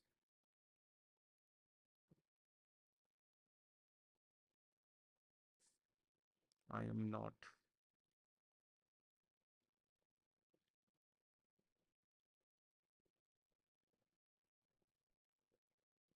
I don't like how this is set up though.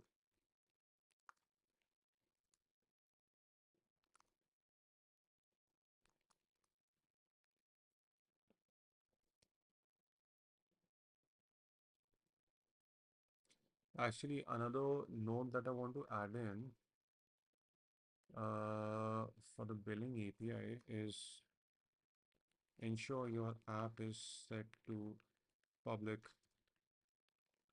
distribution or to use billing API. Why do I enter so many keys though? And also the second one shouldn't have active subscriptions. All right. Card title, yes, section. Oh, yes, sectioned. Okay, that's why you are not looking good.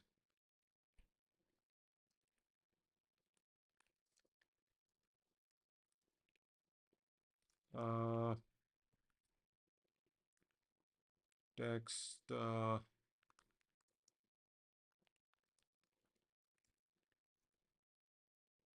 active subscriptions, variant, heading, nah, font weight, bold. I think that's enough. Yeah.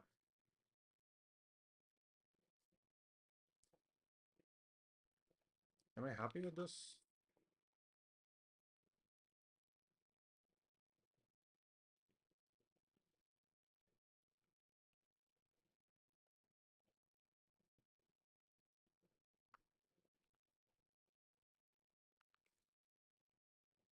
Okay, yeah, it's the same thing. Cool, that works out. So billing got an update. Data. We are using a legacy card again here. Let's come to data fetching. Oh, this is gonna be irritating.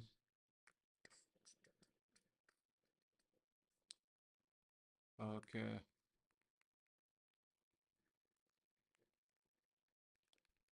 Card, you're not sectioned anymore. Block stack, gap, 200. Text from shop. And now each one of you, I have to have an inline stack that is end. Button on click on refetch.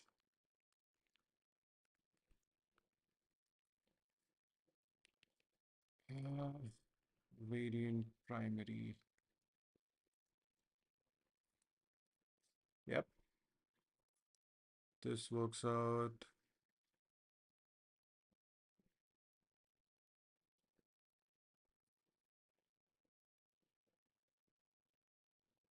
I'm using any more deprecated stuff. I don't think so.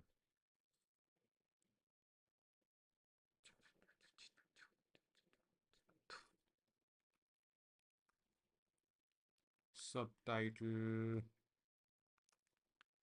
make or get, post, and GraphQL request to the apps backend.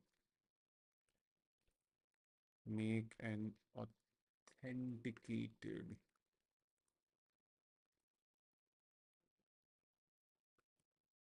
index.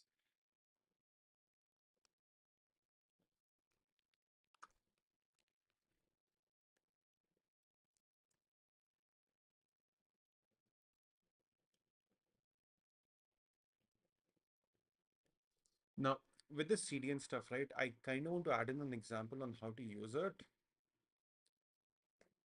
Uh,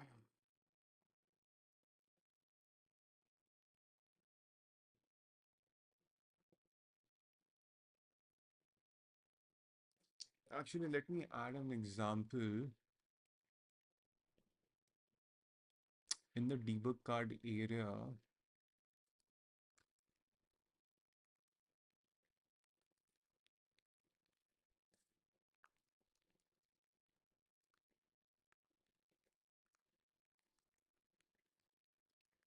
Uh, Average CDN example in example to demonstrate how to use Avid CDN's resource picker.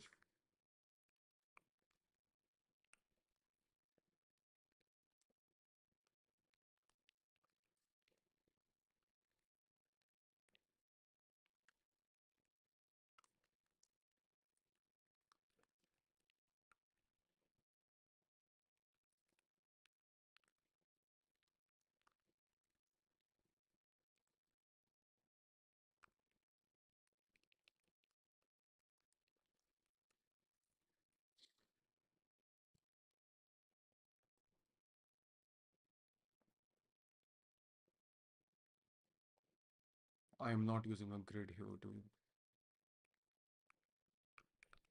see how to use Avid CDN's resource picker. I am not setting up a proper grid system in this and just like throwing stuff in there. Because these counts don't really matter all that much. So counts router is use router. Okay. Now let's start pulling up page first.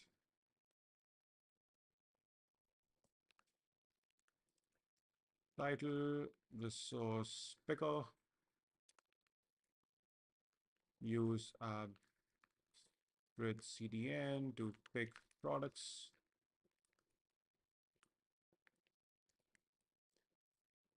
Back action, on action, route router.push, debug.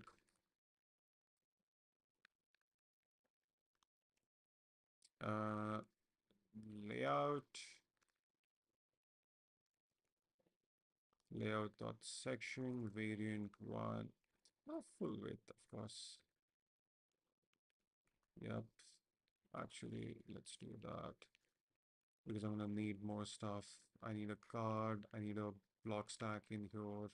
Do I need a block stack? I don't need a block stack in here. I need padding to be 0. I need a text field. Right, right. Const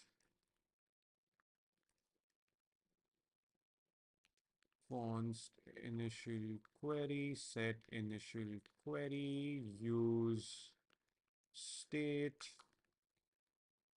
Let it be that value initial query, right? On change,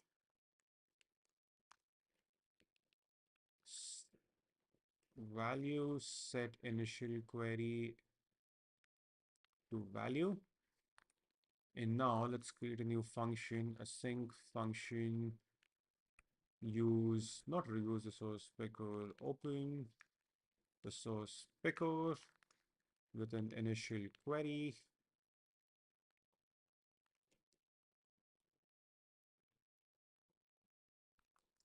I don't want people to have a problem with that. Let's call it init query, or yeah, init query. Font selected equals window dot shopify dot resource picker resource products.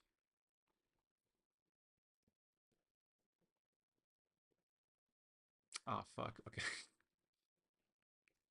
Connected right.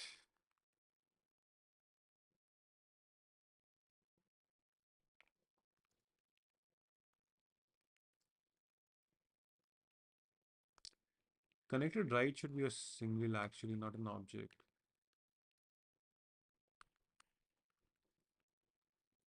Hana? Ha. Okay, so this should be like search on action,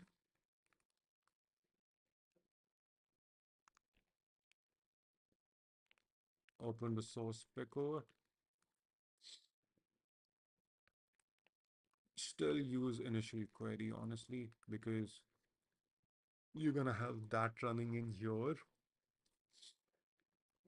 Variant becomes primary. Yeah, I need to add in that padding. I don't know why I remove the padding. This makes it look better.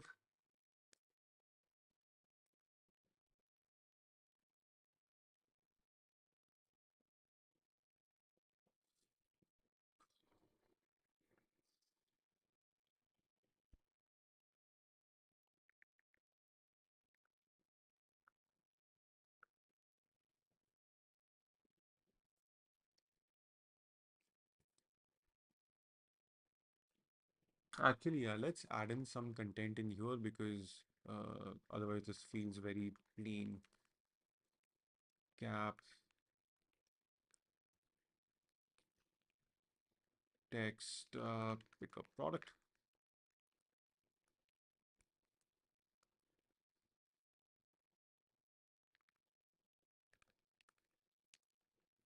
Variant heading MD. I think this should, yeah, start typing to search for a product. Yep. And so actually I'll have to look at the doc for it.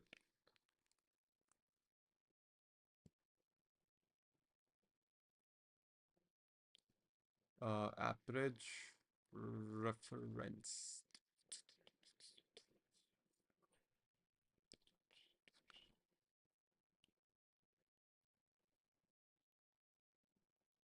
Actually, you know what we should do? We should also primary action content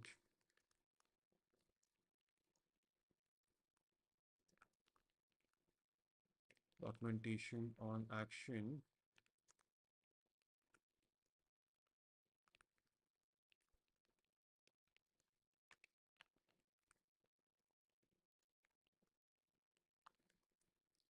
So what this would do is open this up.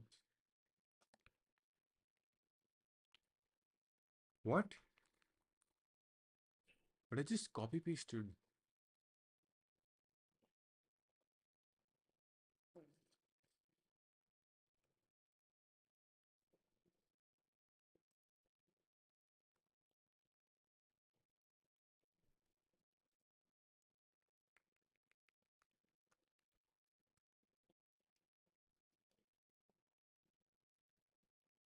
Okay. I might have fucked up somewhere. But that's fine. Oh yeah, it's not resource, it's type product. Where is query init query?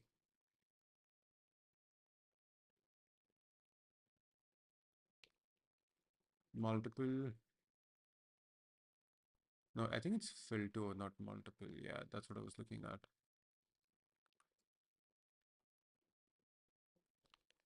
Filter. Let's just kind of add in a bunch of stuff.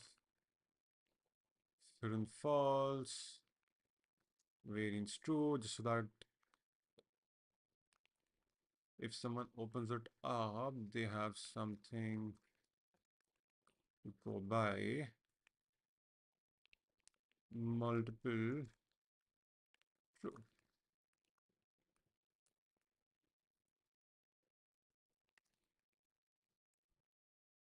So now what happens is the moment I start typing, let's say T, right, sorry, my bad. I need to do that here. And on change, what I want to do, actually, that is fine. I'm gonna open resource picker with the value, right? So if I type T, it then opens up the resource picker automatically, and I have this going on, right?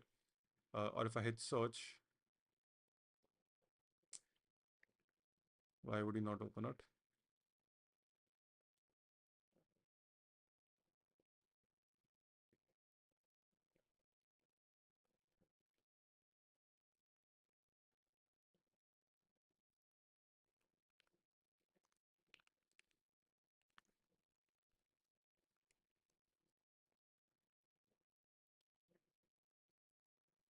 Okay, this button does not work. What?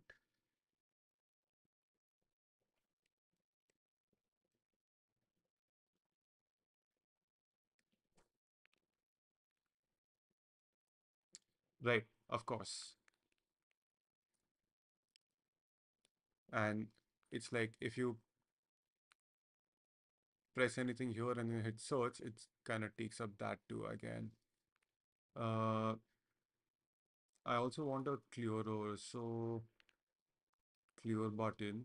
I also want to show off a clear button.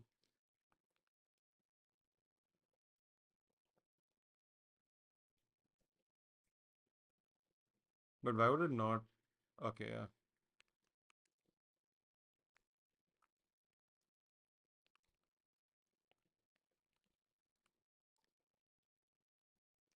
I press the button T a lot.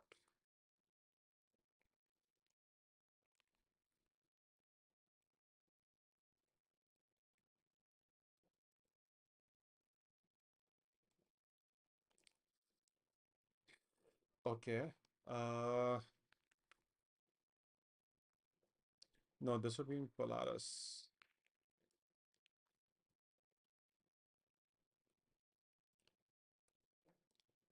Components, text field,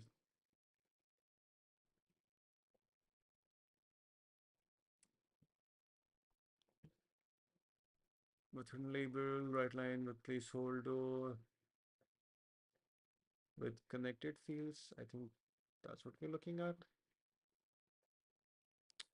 Fine, whatever. Hold on. Where is the docs on this?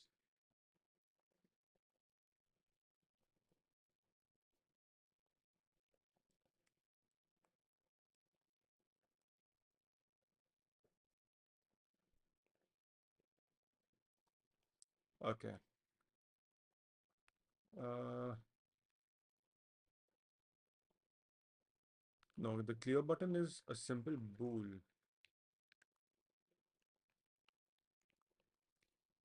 It's not a function. So why would you not? Okay, fine. You know what? Have it your way.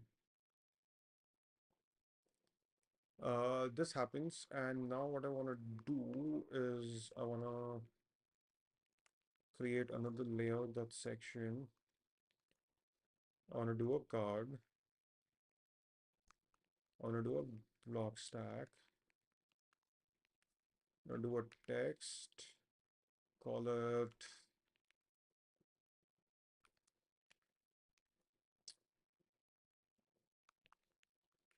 selection JSON. A JSON text. Shit, I need to make that a state.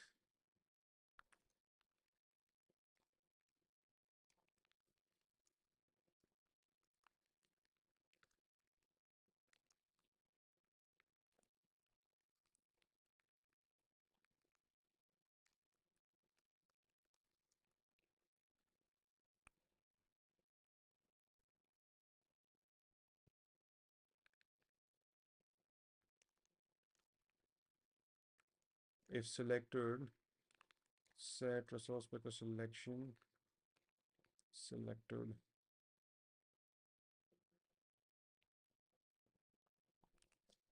JSON.stringify. Actually, let's do it this way. selected null to, and then in here, let me just show the source picker selection, right? So if I select this and just shows me, fuck, dude, why is it not prettifying? A replacer null and then spaces too. Yeah, this should actually work. Uh, how to prettify JSON and show on React. This should actually work, no? JSON.stringify sample null, null too.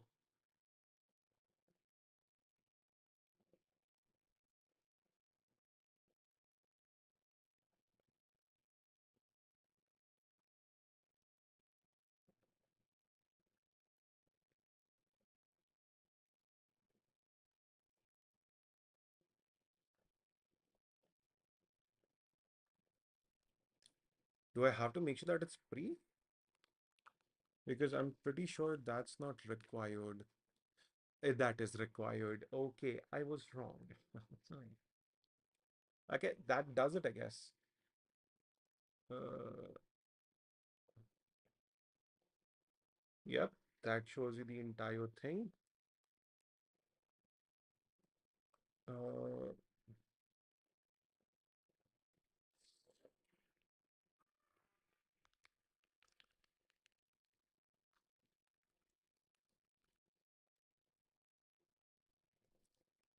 how do I make it horizontal scrolling?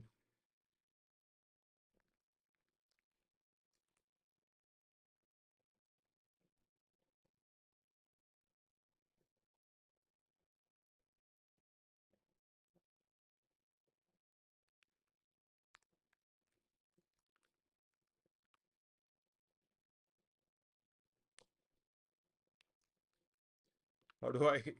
Okay, style, background, the most uh light gray. Nah, but that looks ugly.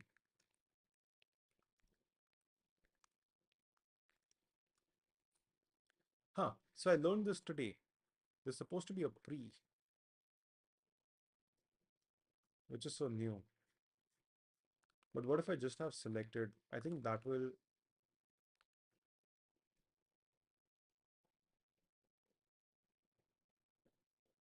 Yeah. I mean, yeah, we need to stringify it anyways.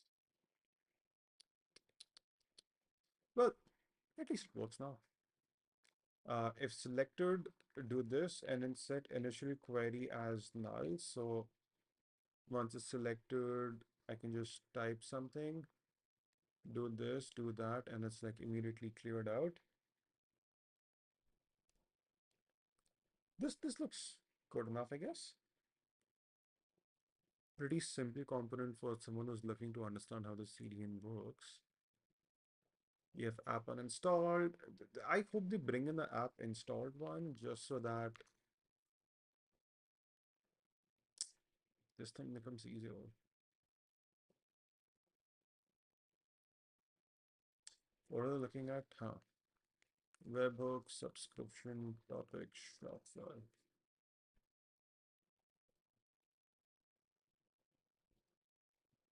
This one. You have app uninstalled is 2401. What about the RC?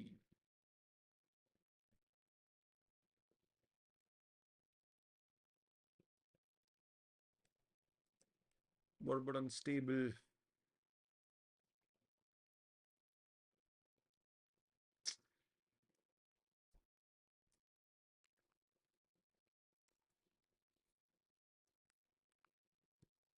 Okay. Yeah, works out. So that got updated. This is here. I think this is good to push.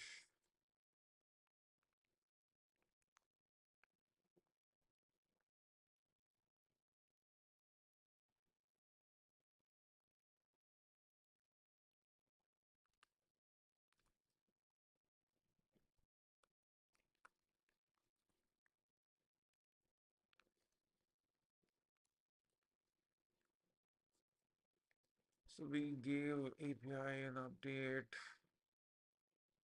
This doesn't need an update.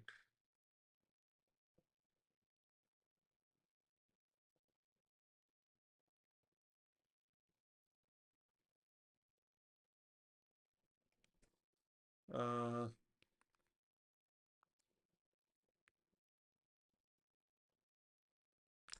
Fine. If someone removes it, they remove it. I can't help stupid. Uh,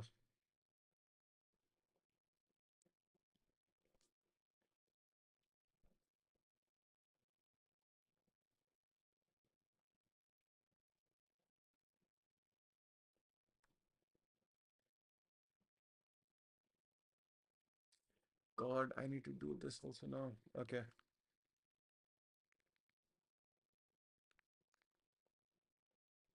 No, but I have these things, right?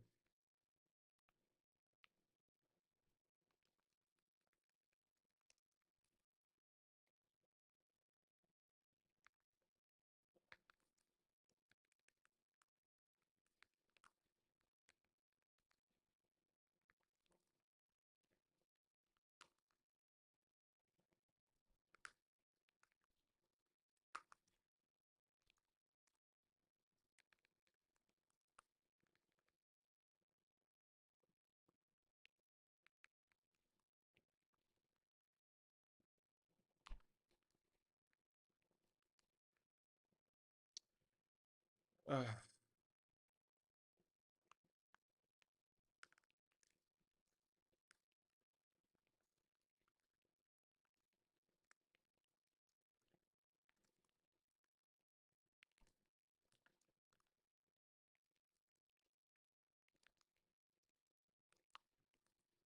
okay. Uh,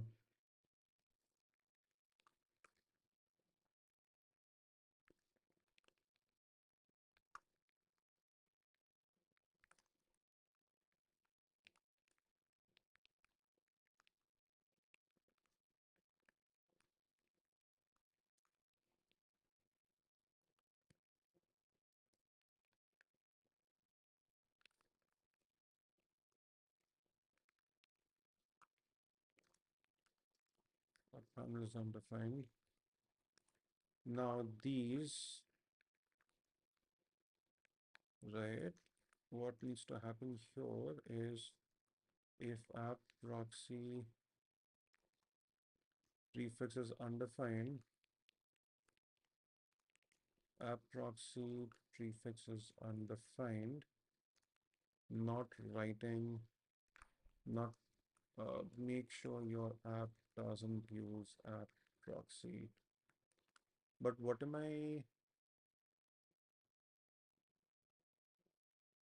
think it's subpath. Yeah, it's subpath, not proxy prefix.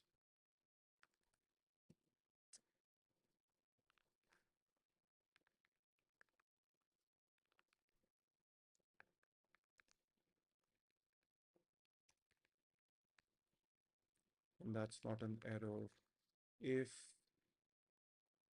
type of prefix is undefined,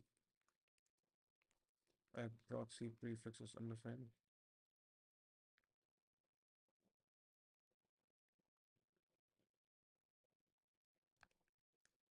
Nay, if this is the case, only then do I want to actually search for it, right?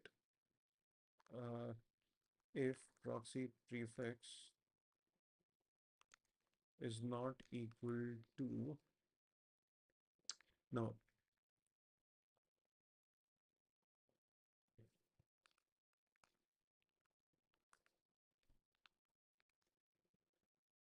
prefix can be all of these things, correct? Hey, Darwin, how you doing, mate?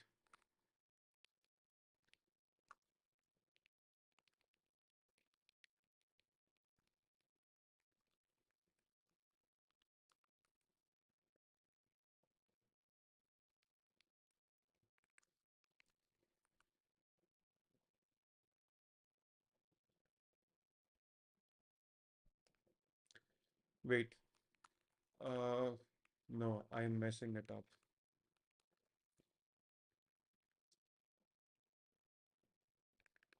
No, this will break.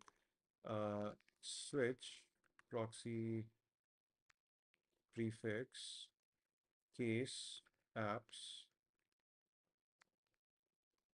case A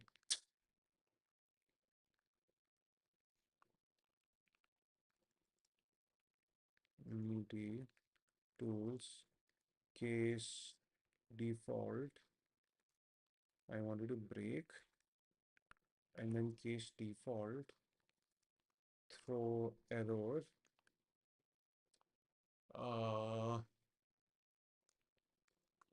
app invalid app proxy prefix. Please make sure the value is either of these apps a community tools,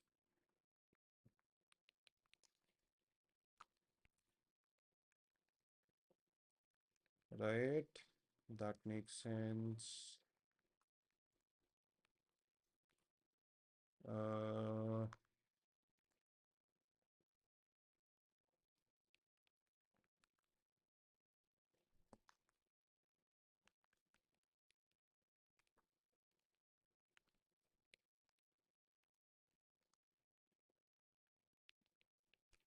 if type of pos is not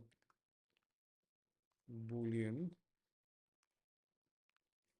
throw error.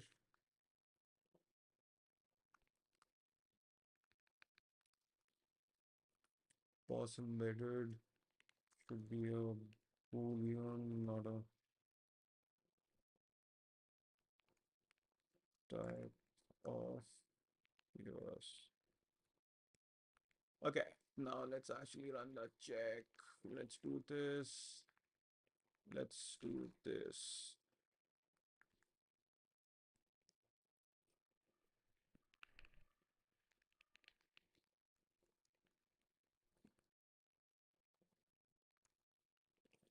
Import setup check. Bun said error pos embedded should be a boolean, not a string, which is correct.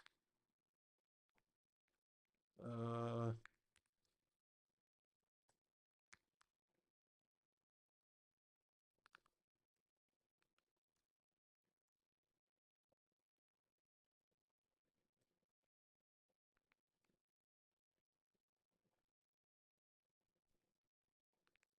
oh, this is still treated like a string. Holy shit. Like the previous to make an stuff. Oh, that's nice, Tavan. If pos dot contains includes, I don't always call it contains, not a string. I think that satisfies. Setup check should not have passed successfully.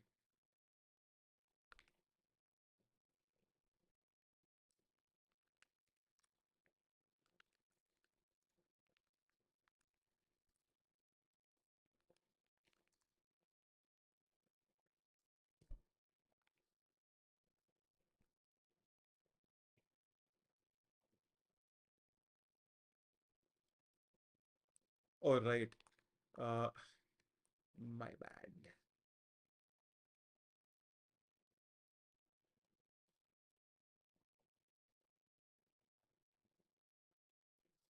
Also, this shouldn't happen here.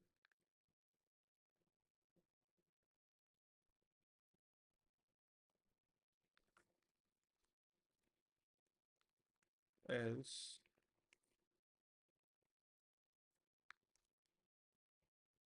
invalid app proxy prefix. Make sure the value is either one of those. Uh, got it. What if it's this? Invalid app proxy prefix. Got it. This should be fine. Let's say I don't have this.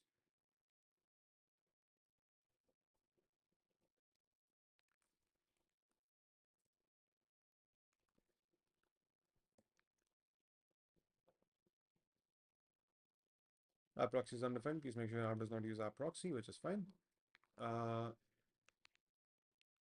PST, which is also fine. So we have this worked out. I think one of the common issues people would do is treat this like a string, right? Uh, Bro, what the fuck?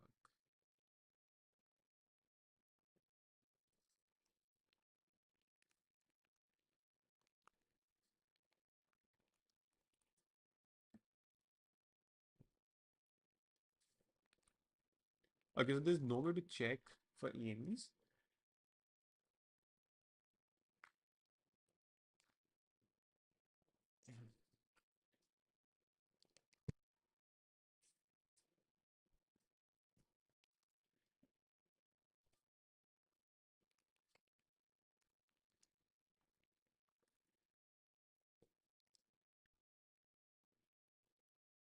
And actually, another thing is if this is not undefined, this should be throwing an error, not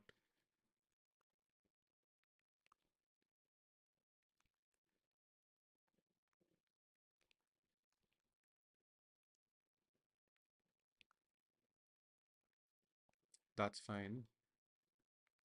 And then all of these error counts actually do not matter anymore,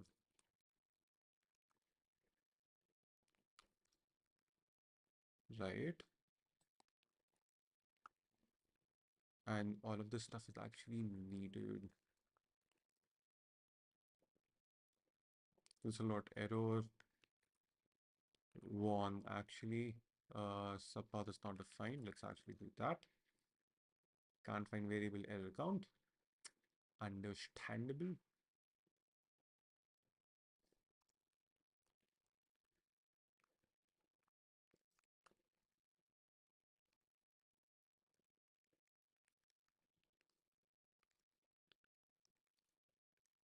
Console dot.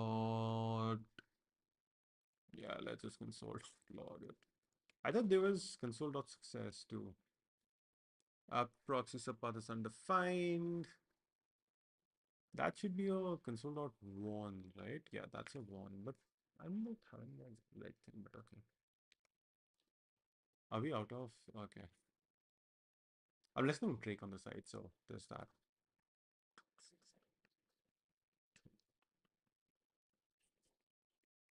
Call me on my cell phone. What will be? Actually, let's get the updated one. Uh, Here's test app.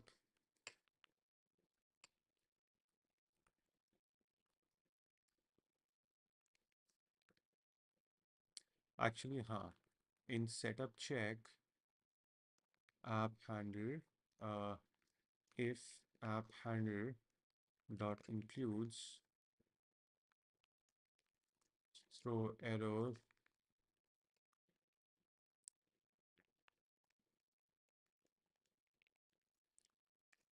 handle can't must be encoded cannot contain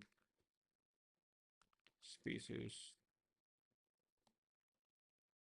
Oh, fuck off.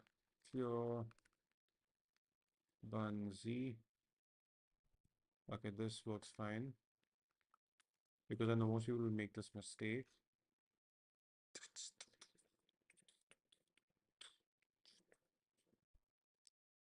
Since I left the city, you.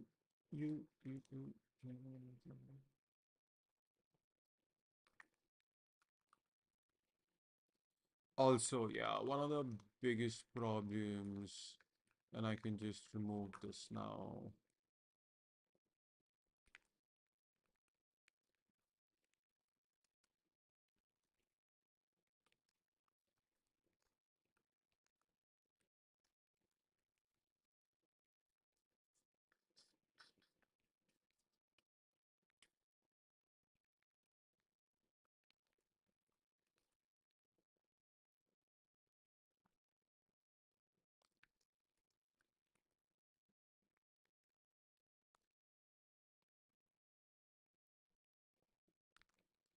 Actually, I've never tested this out.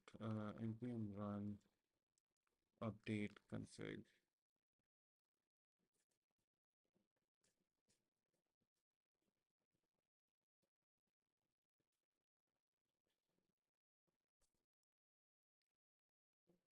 App proxy is removed. Why is app proxy removed? Okay, right. Uh, uh, uh, Kami on myself on. Oh, this is doing a double slash. I don't like that double slash. Tom will write over QRL.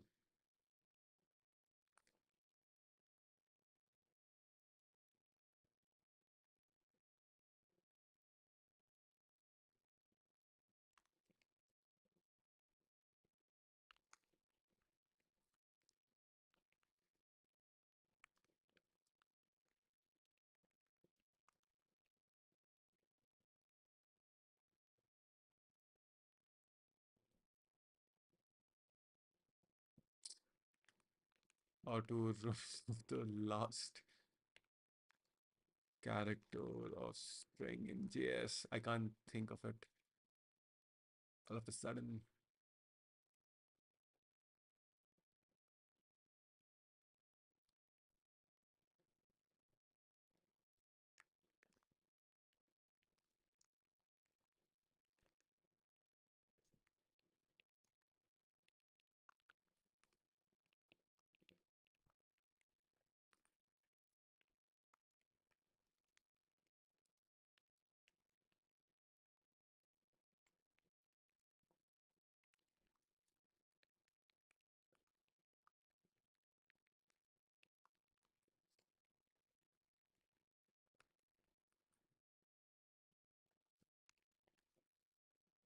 I think that this should work just fine.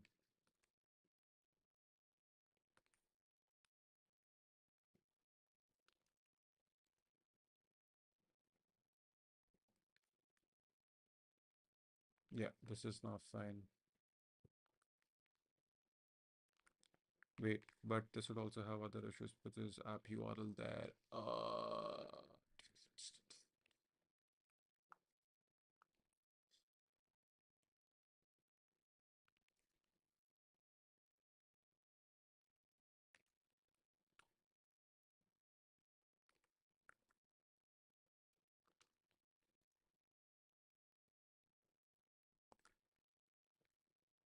Yeah, this becomes a double slash, which is fine because I've got it now.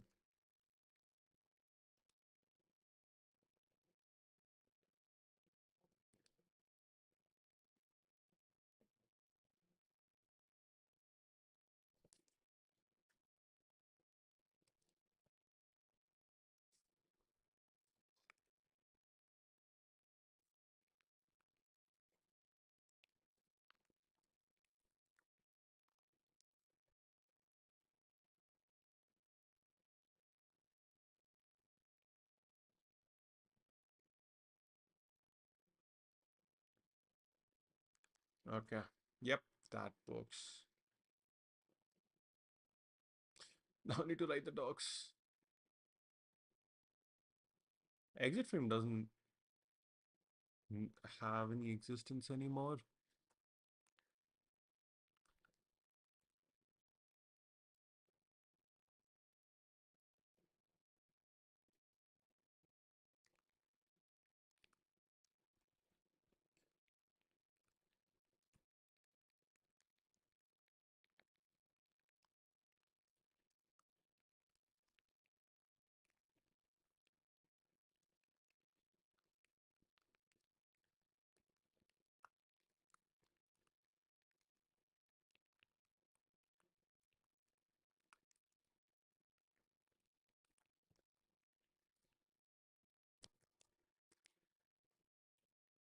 Ugh. I mean, this auth is going to be removed eventually.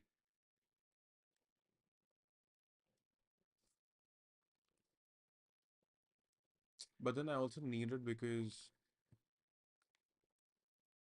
obviously, Actually, let's uninstall and see if this thing works.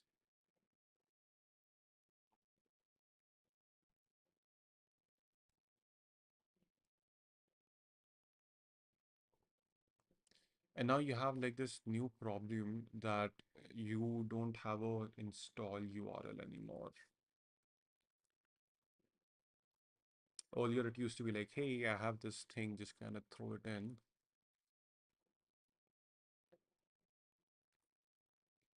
That's cleared out. I'm just gonna git add.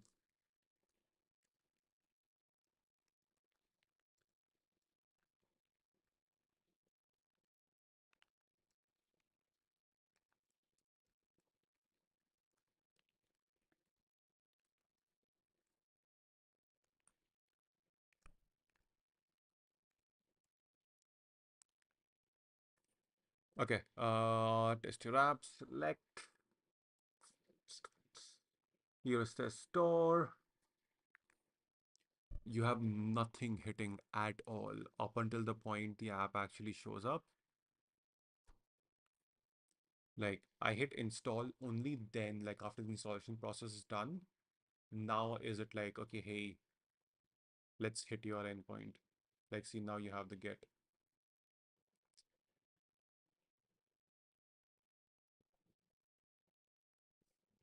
Your get server side procs that don't return an object.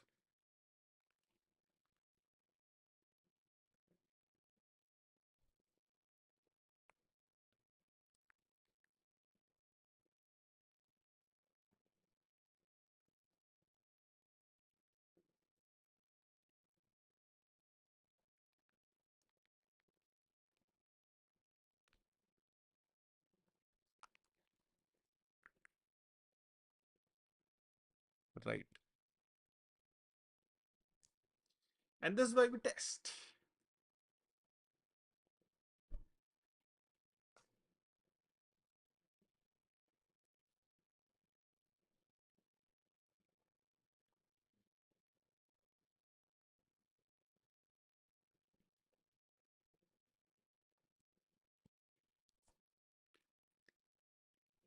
Okay. Select store. And now this should be fine because I messed up here. Here's test store.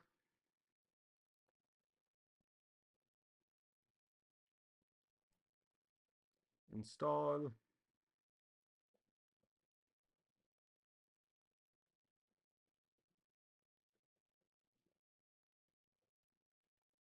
And now it works fine. Okay. Oh, this took so much longer than I expected. And this like after doing a lot of the heavy lifting in the background.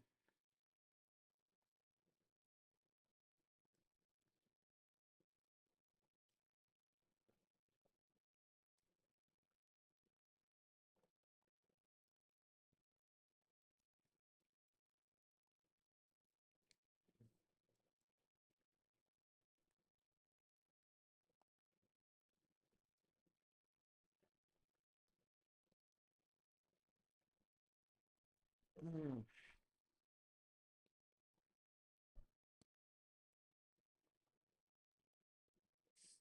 God. Okay, so now you have this working, and now I have to re-implement the entire thing in Express, which is gonna be fun.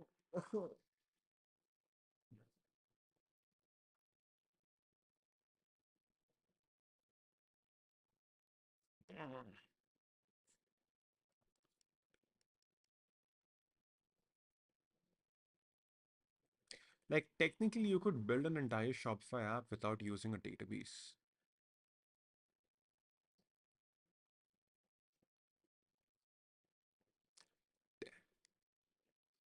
Because like think about this here, you have all of your session coming in, so as long as you're verifying it, that's fine. In your verify request, right? Uh, if you were to remove all of the database reading stuff, let me actually come at this first.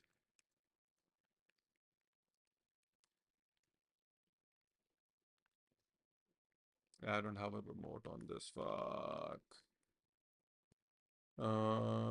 I'll need to pull this.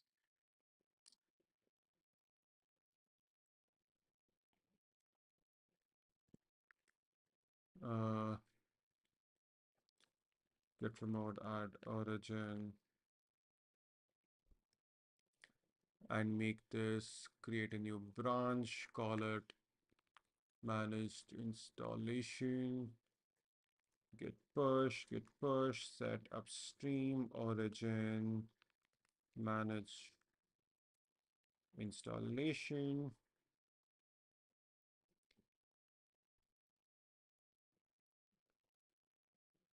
I didn't push it to main, right? Okay, yeah. Okay, so I have a new managed installation branch that I can now mess around in.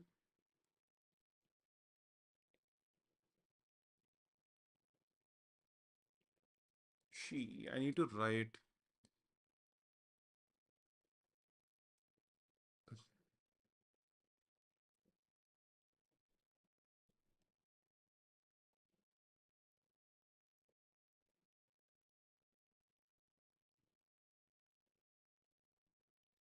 Oh yeah, this. Fucking hell, fuck. This is gonna take so much effort, dude. I can't think about how I'm gonna manage doing this exact same thing over and over again. Uh, okay, you can go to. Now to implement the entire thing in Express. I think I want to like redo a lot of the Express stuff because I've never been happy with the Express template as it's like even with Next.js one, I have uh like this level of satisfaction in there that I'm like, okay, this is a good repo. With this one, it never happened.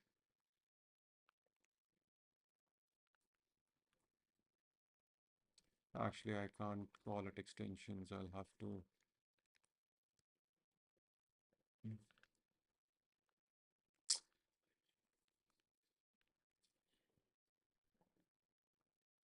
Okay. GitHub needs to come out. License needs to come out. README needs to come out. Toml needs to come out. Yeah, we Gucci. That's what even this is, right? You've got in a managed installation, you've got, okay, it's called extensions. So I can call it extensions.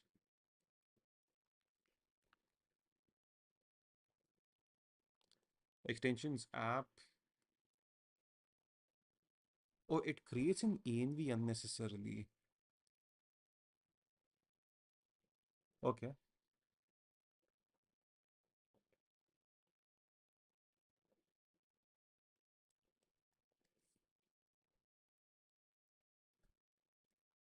Yep. This looks about right.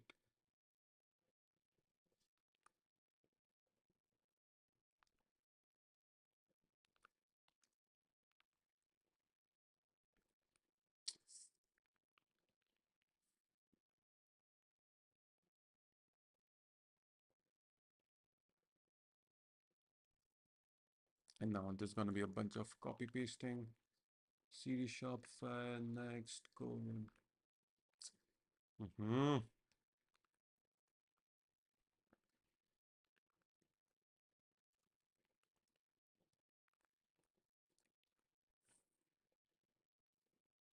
I got a shot. I think I can copy the entire. No, I can't copy the entire developer folder.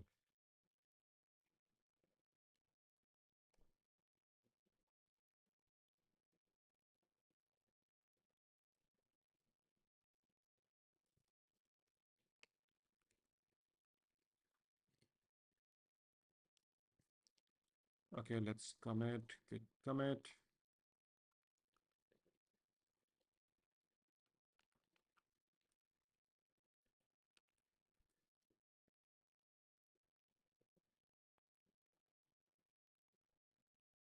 Okay, that's just a new.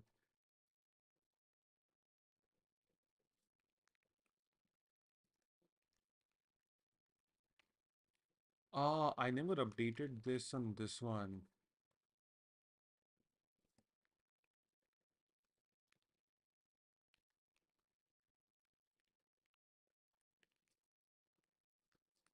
It's throw a new error, not throw error.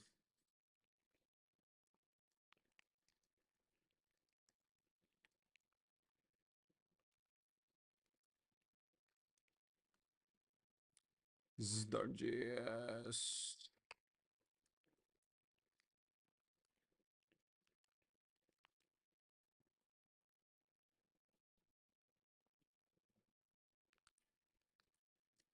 Okay, this is done.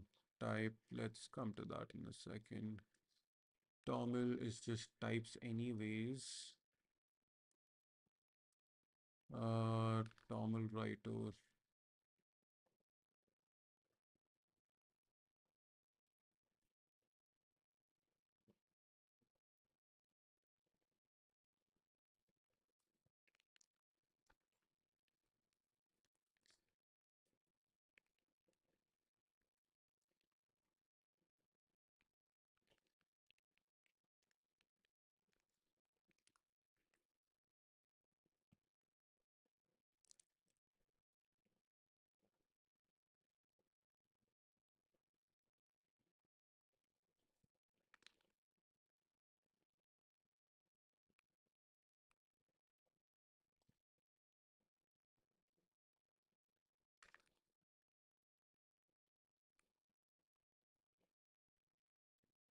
Oh, for fuck's sake.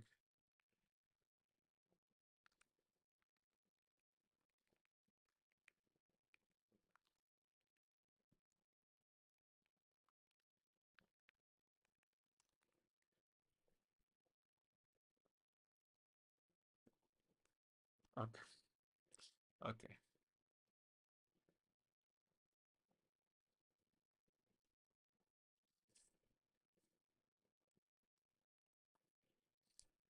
Uh,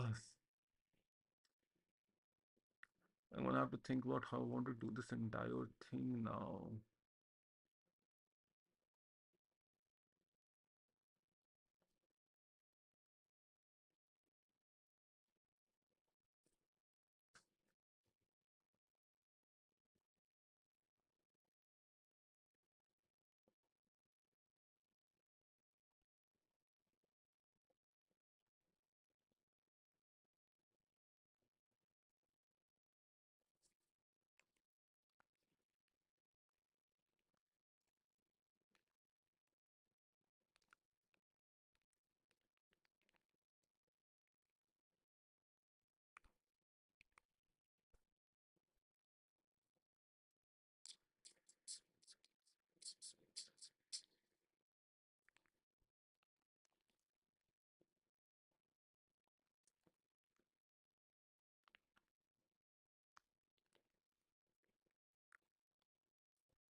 Okay, API key encryption target needs to be exactly the same. Oh my god, there's so much stuff that I need to do here. Remember, so since through updating any record set so for good measure. Uh, delete that and try Shopify start with HTTPS. You're not deploying this to a cell, do not run ngrv.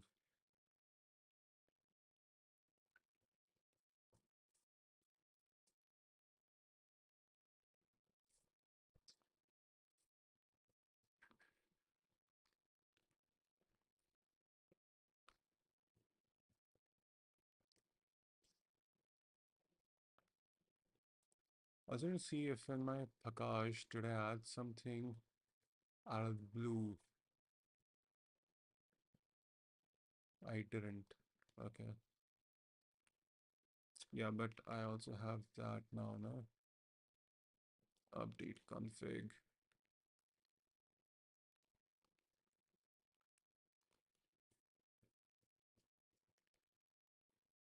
Ah, I've one tunneling. Why do I have tunneling in here?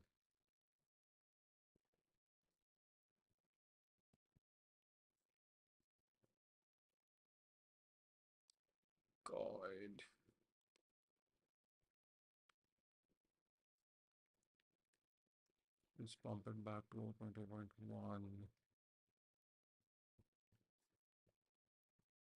I hate how complicated Express repository has become. I think I'll do a rewrite a little later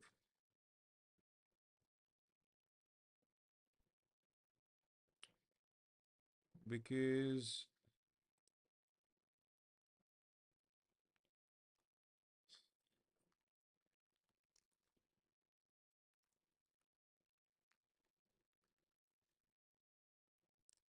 like it does not make sense.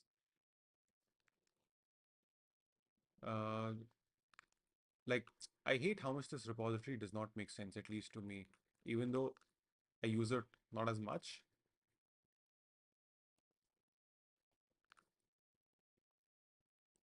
Oh wait, see, stuff here does not use the deprecate stuff, so I think I forgot to add it in that one.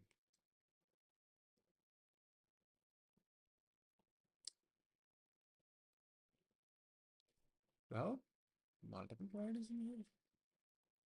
Acha, that's my other project. Okay. Most people don't change it, and like this runs into a lot of errors, so that's always fun to watch.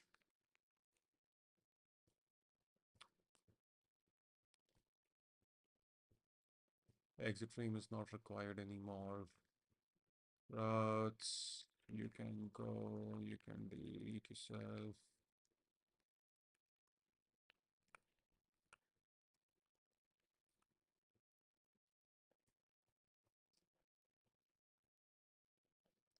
Okay, and now entry client, my routes. What was I doing? And this is running for the first time.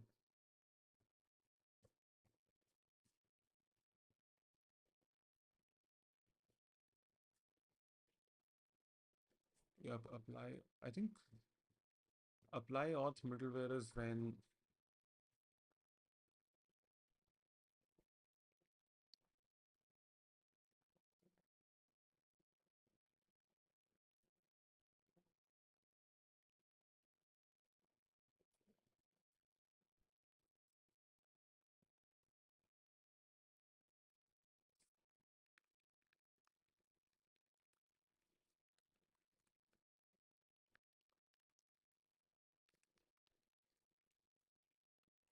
shop.utils.sanitize shop rec.query.shop.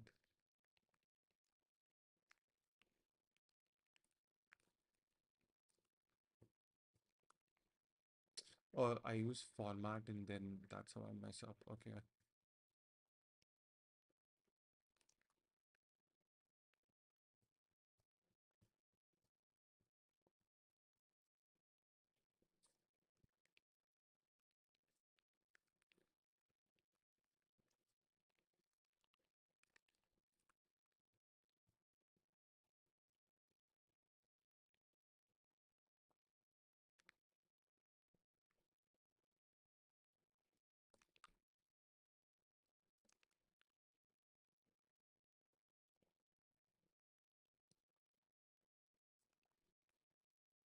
I'm not even passing host anywhere. Why do I have it defined here now? Oh my god, this requires a lot of updates. Shop active.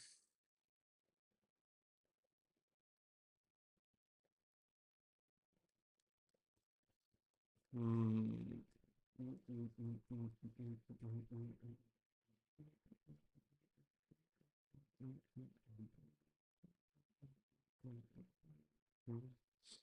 Oh yeah.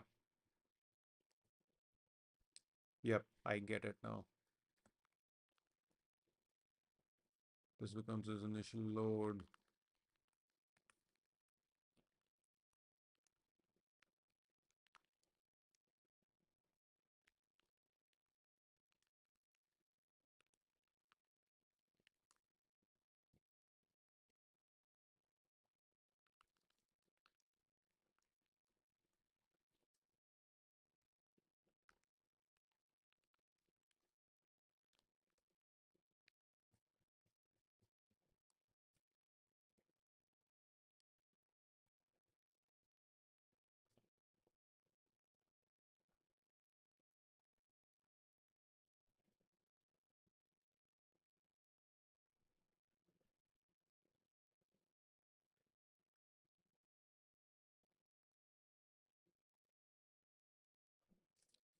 Huh.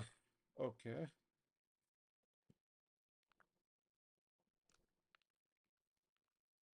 Sure, I have any shop active instances. That's nice.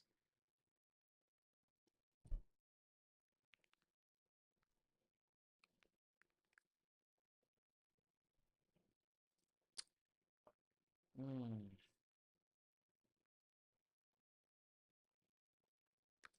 Another thing here. It's so complicated.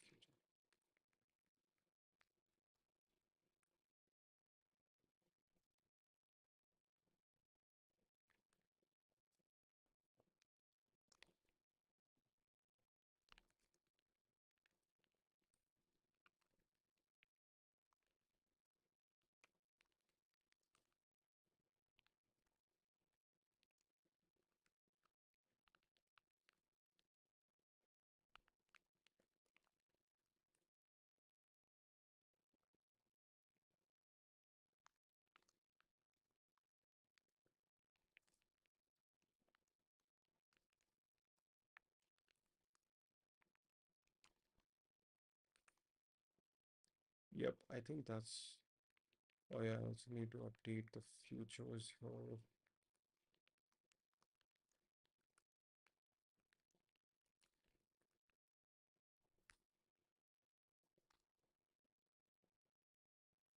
Also, why does this not have?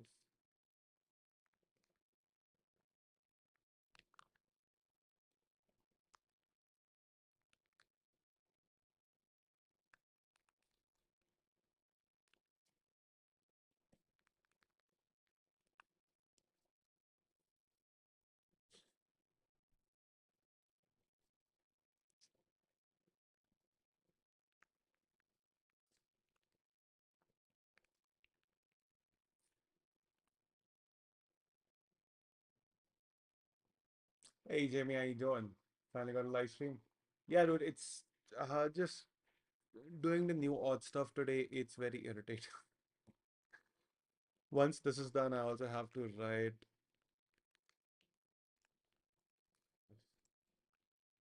all the docs.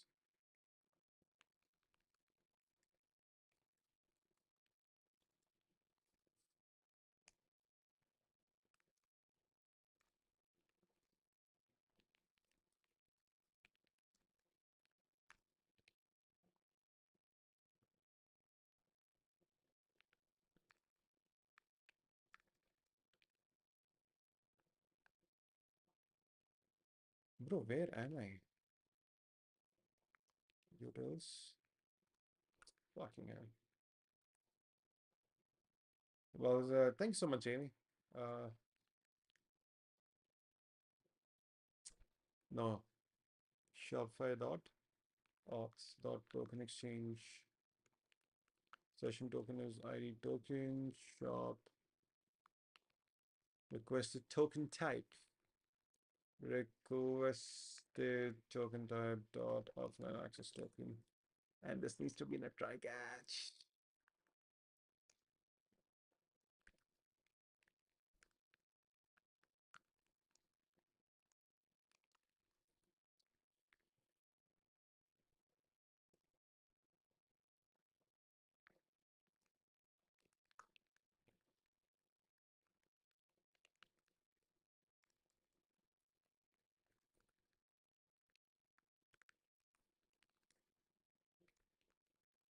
It's not even offline session, it's offline access token. Fuck.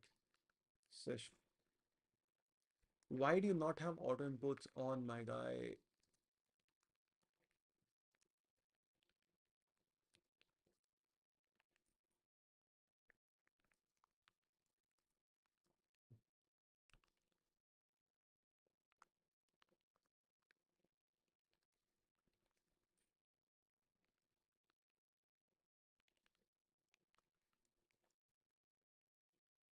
How did you get webhook register response though?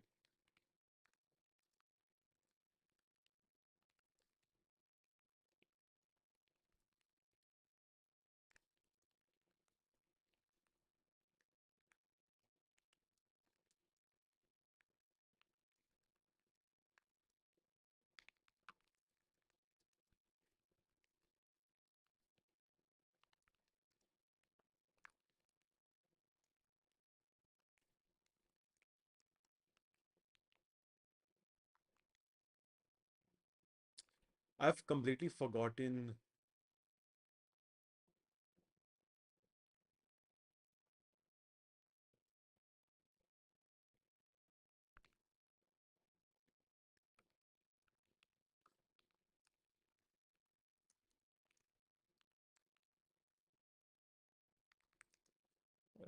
This fresh install.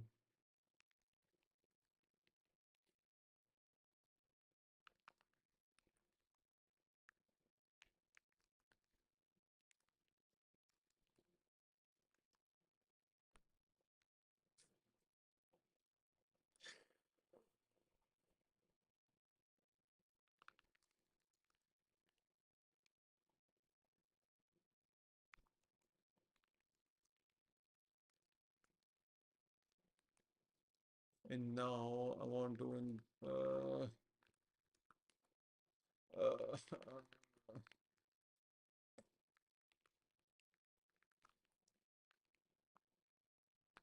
why is it await is fresh install? It's await fresh install, not is fresh install.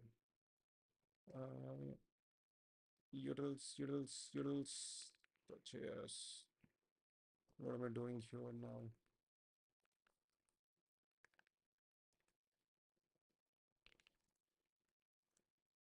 Import store model.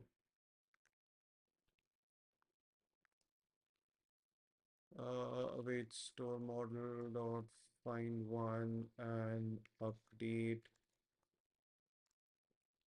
shop is active true. No, this should be absurd. How do you absurd? I've forgotten. Okay, find one and update and then absurd it. Okay.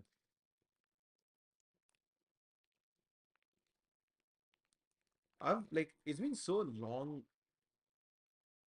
since I've done this.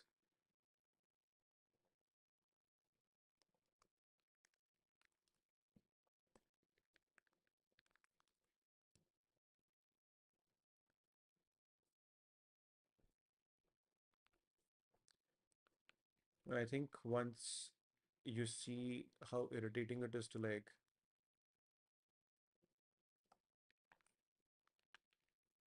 install a dir the book.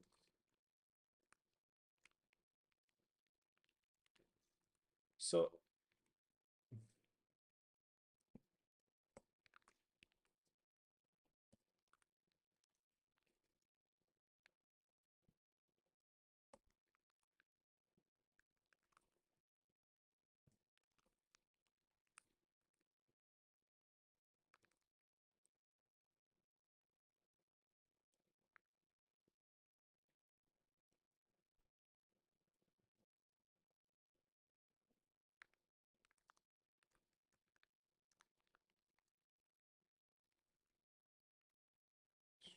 for 3.send.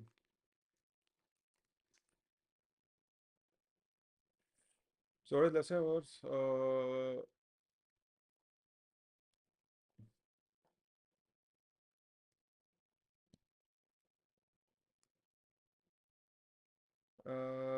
left side and right side. So the left side is the Next.js one and the right side is the Express one. This is something that I just pushed, but it's in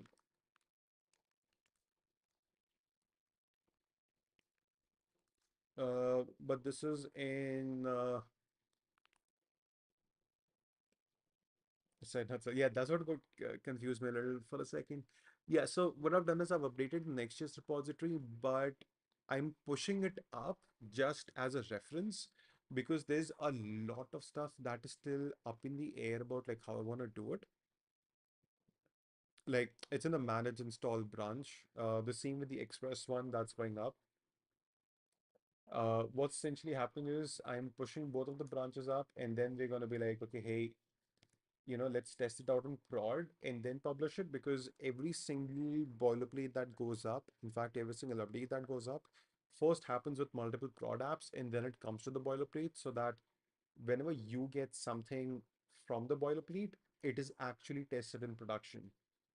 Um, which is why I feel like people like my boilerplates because, and also by the way, this is exactly what I use in my production routes too. So at any given point of time, you know that this is like working just fine. So if any quirks happen or something else, like here's the thing, right? Like let's say if you head into main right now, right, and you head into an env example. So and of course, like you use my boilerplate, so it's fine. So you see this, right? Like ensure this starts with HTTPS and like don't wrap any values in quotes. And this is not for you, this is for me. Okay. So uh everyone thinks like, oh hey, I'm like looking out for everyone. The actual reality is I make all of these mistakes every day. And also I'm looking out for you guys, which is I'm also like open sourcing the entire thing. But like the base idea is I make all of these mistakes and then I'm like, okay, let me ensure you guys don't make that mistake. That's a thing. So yeah, which is why I'm always like, hey, here's the whole thing. You know, let's take a look at this.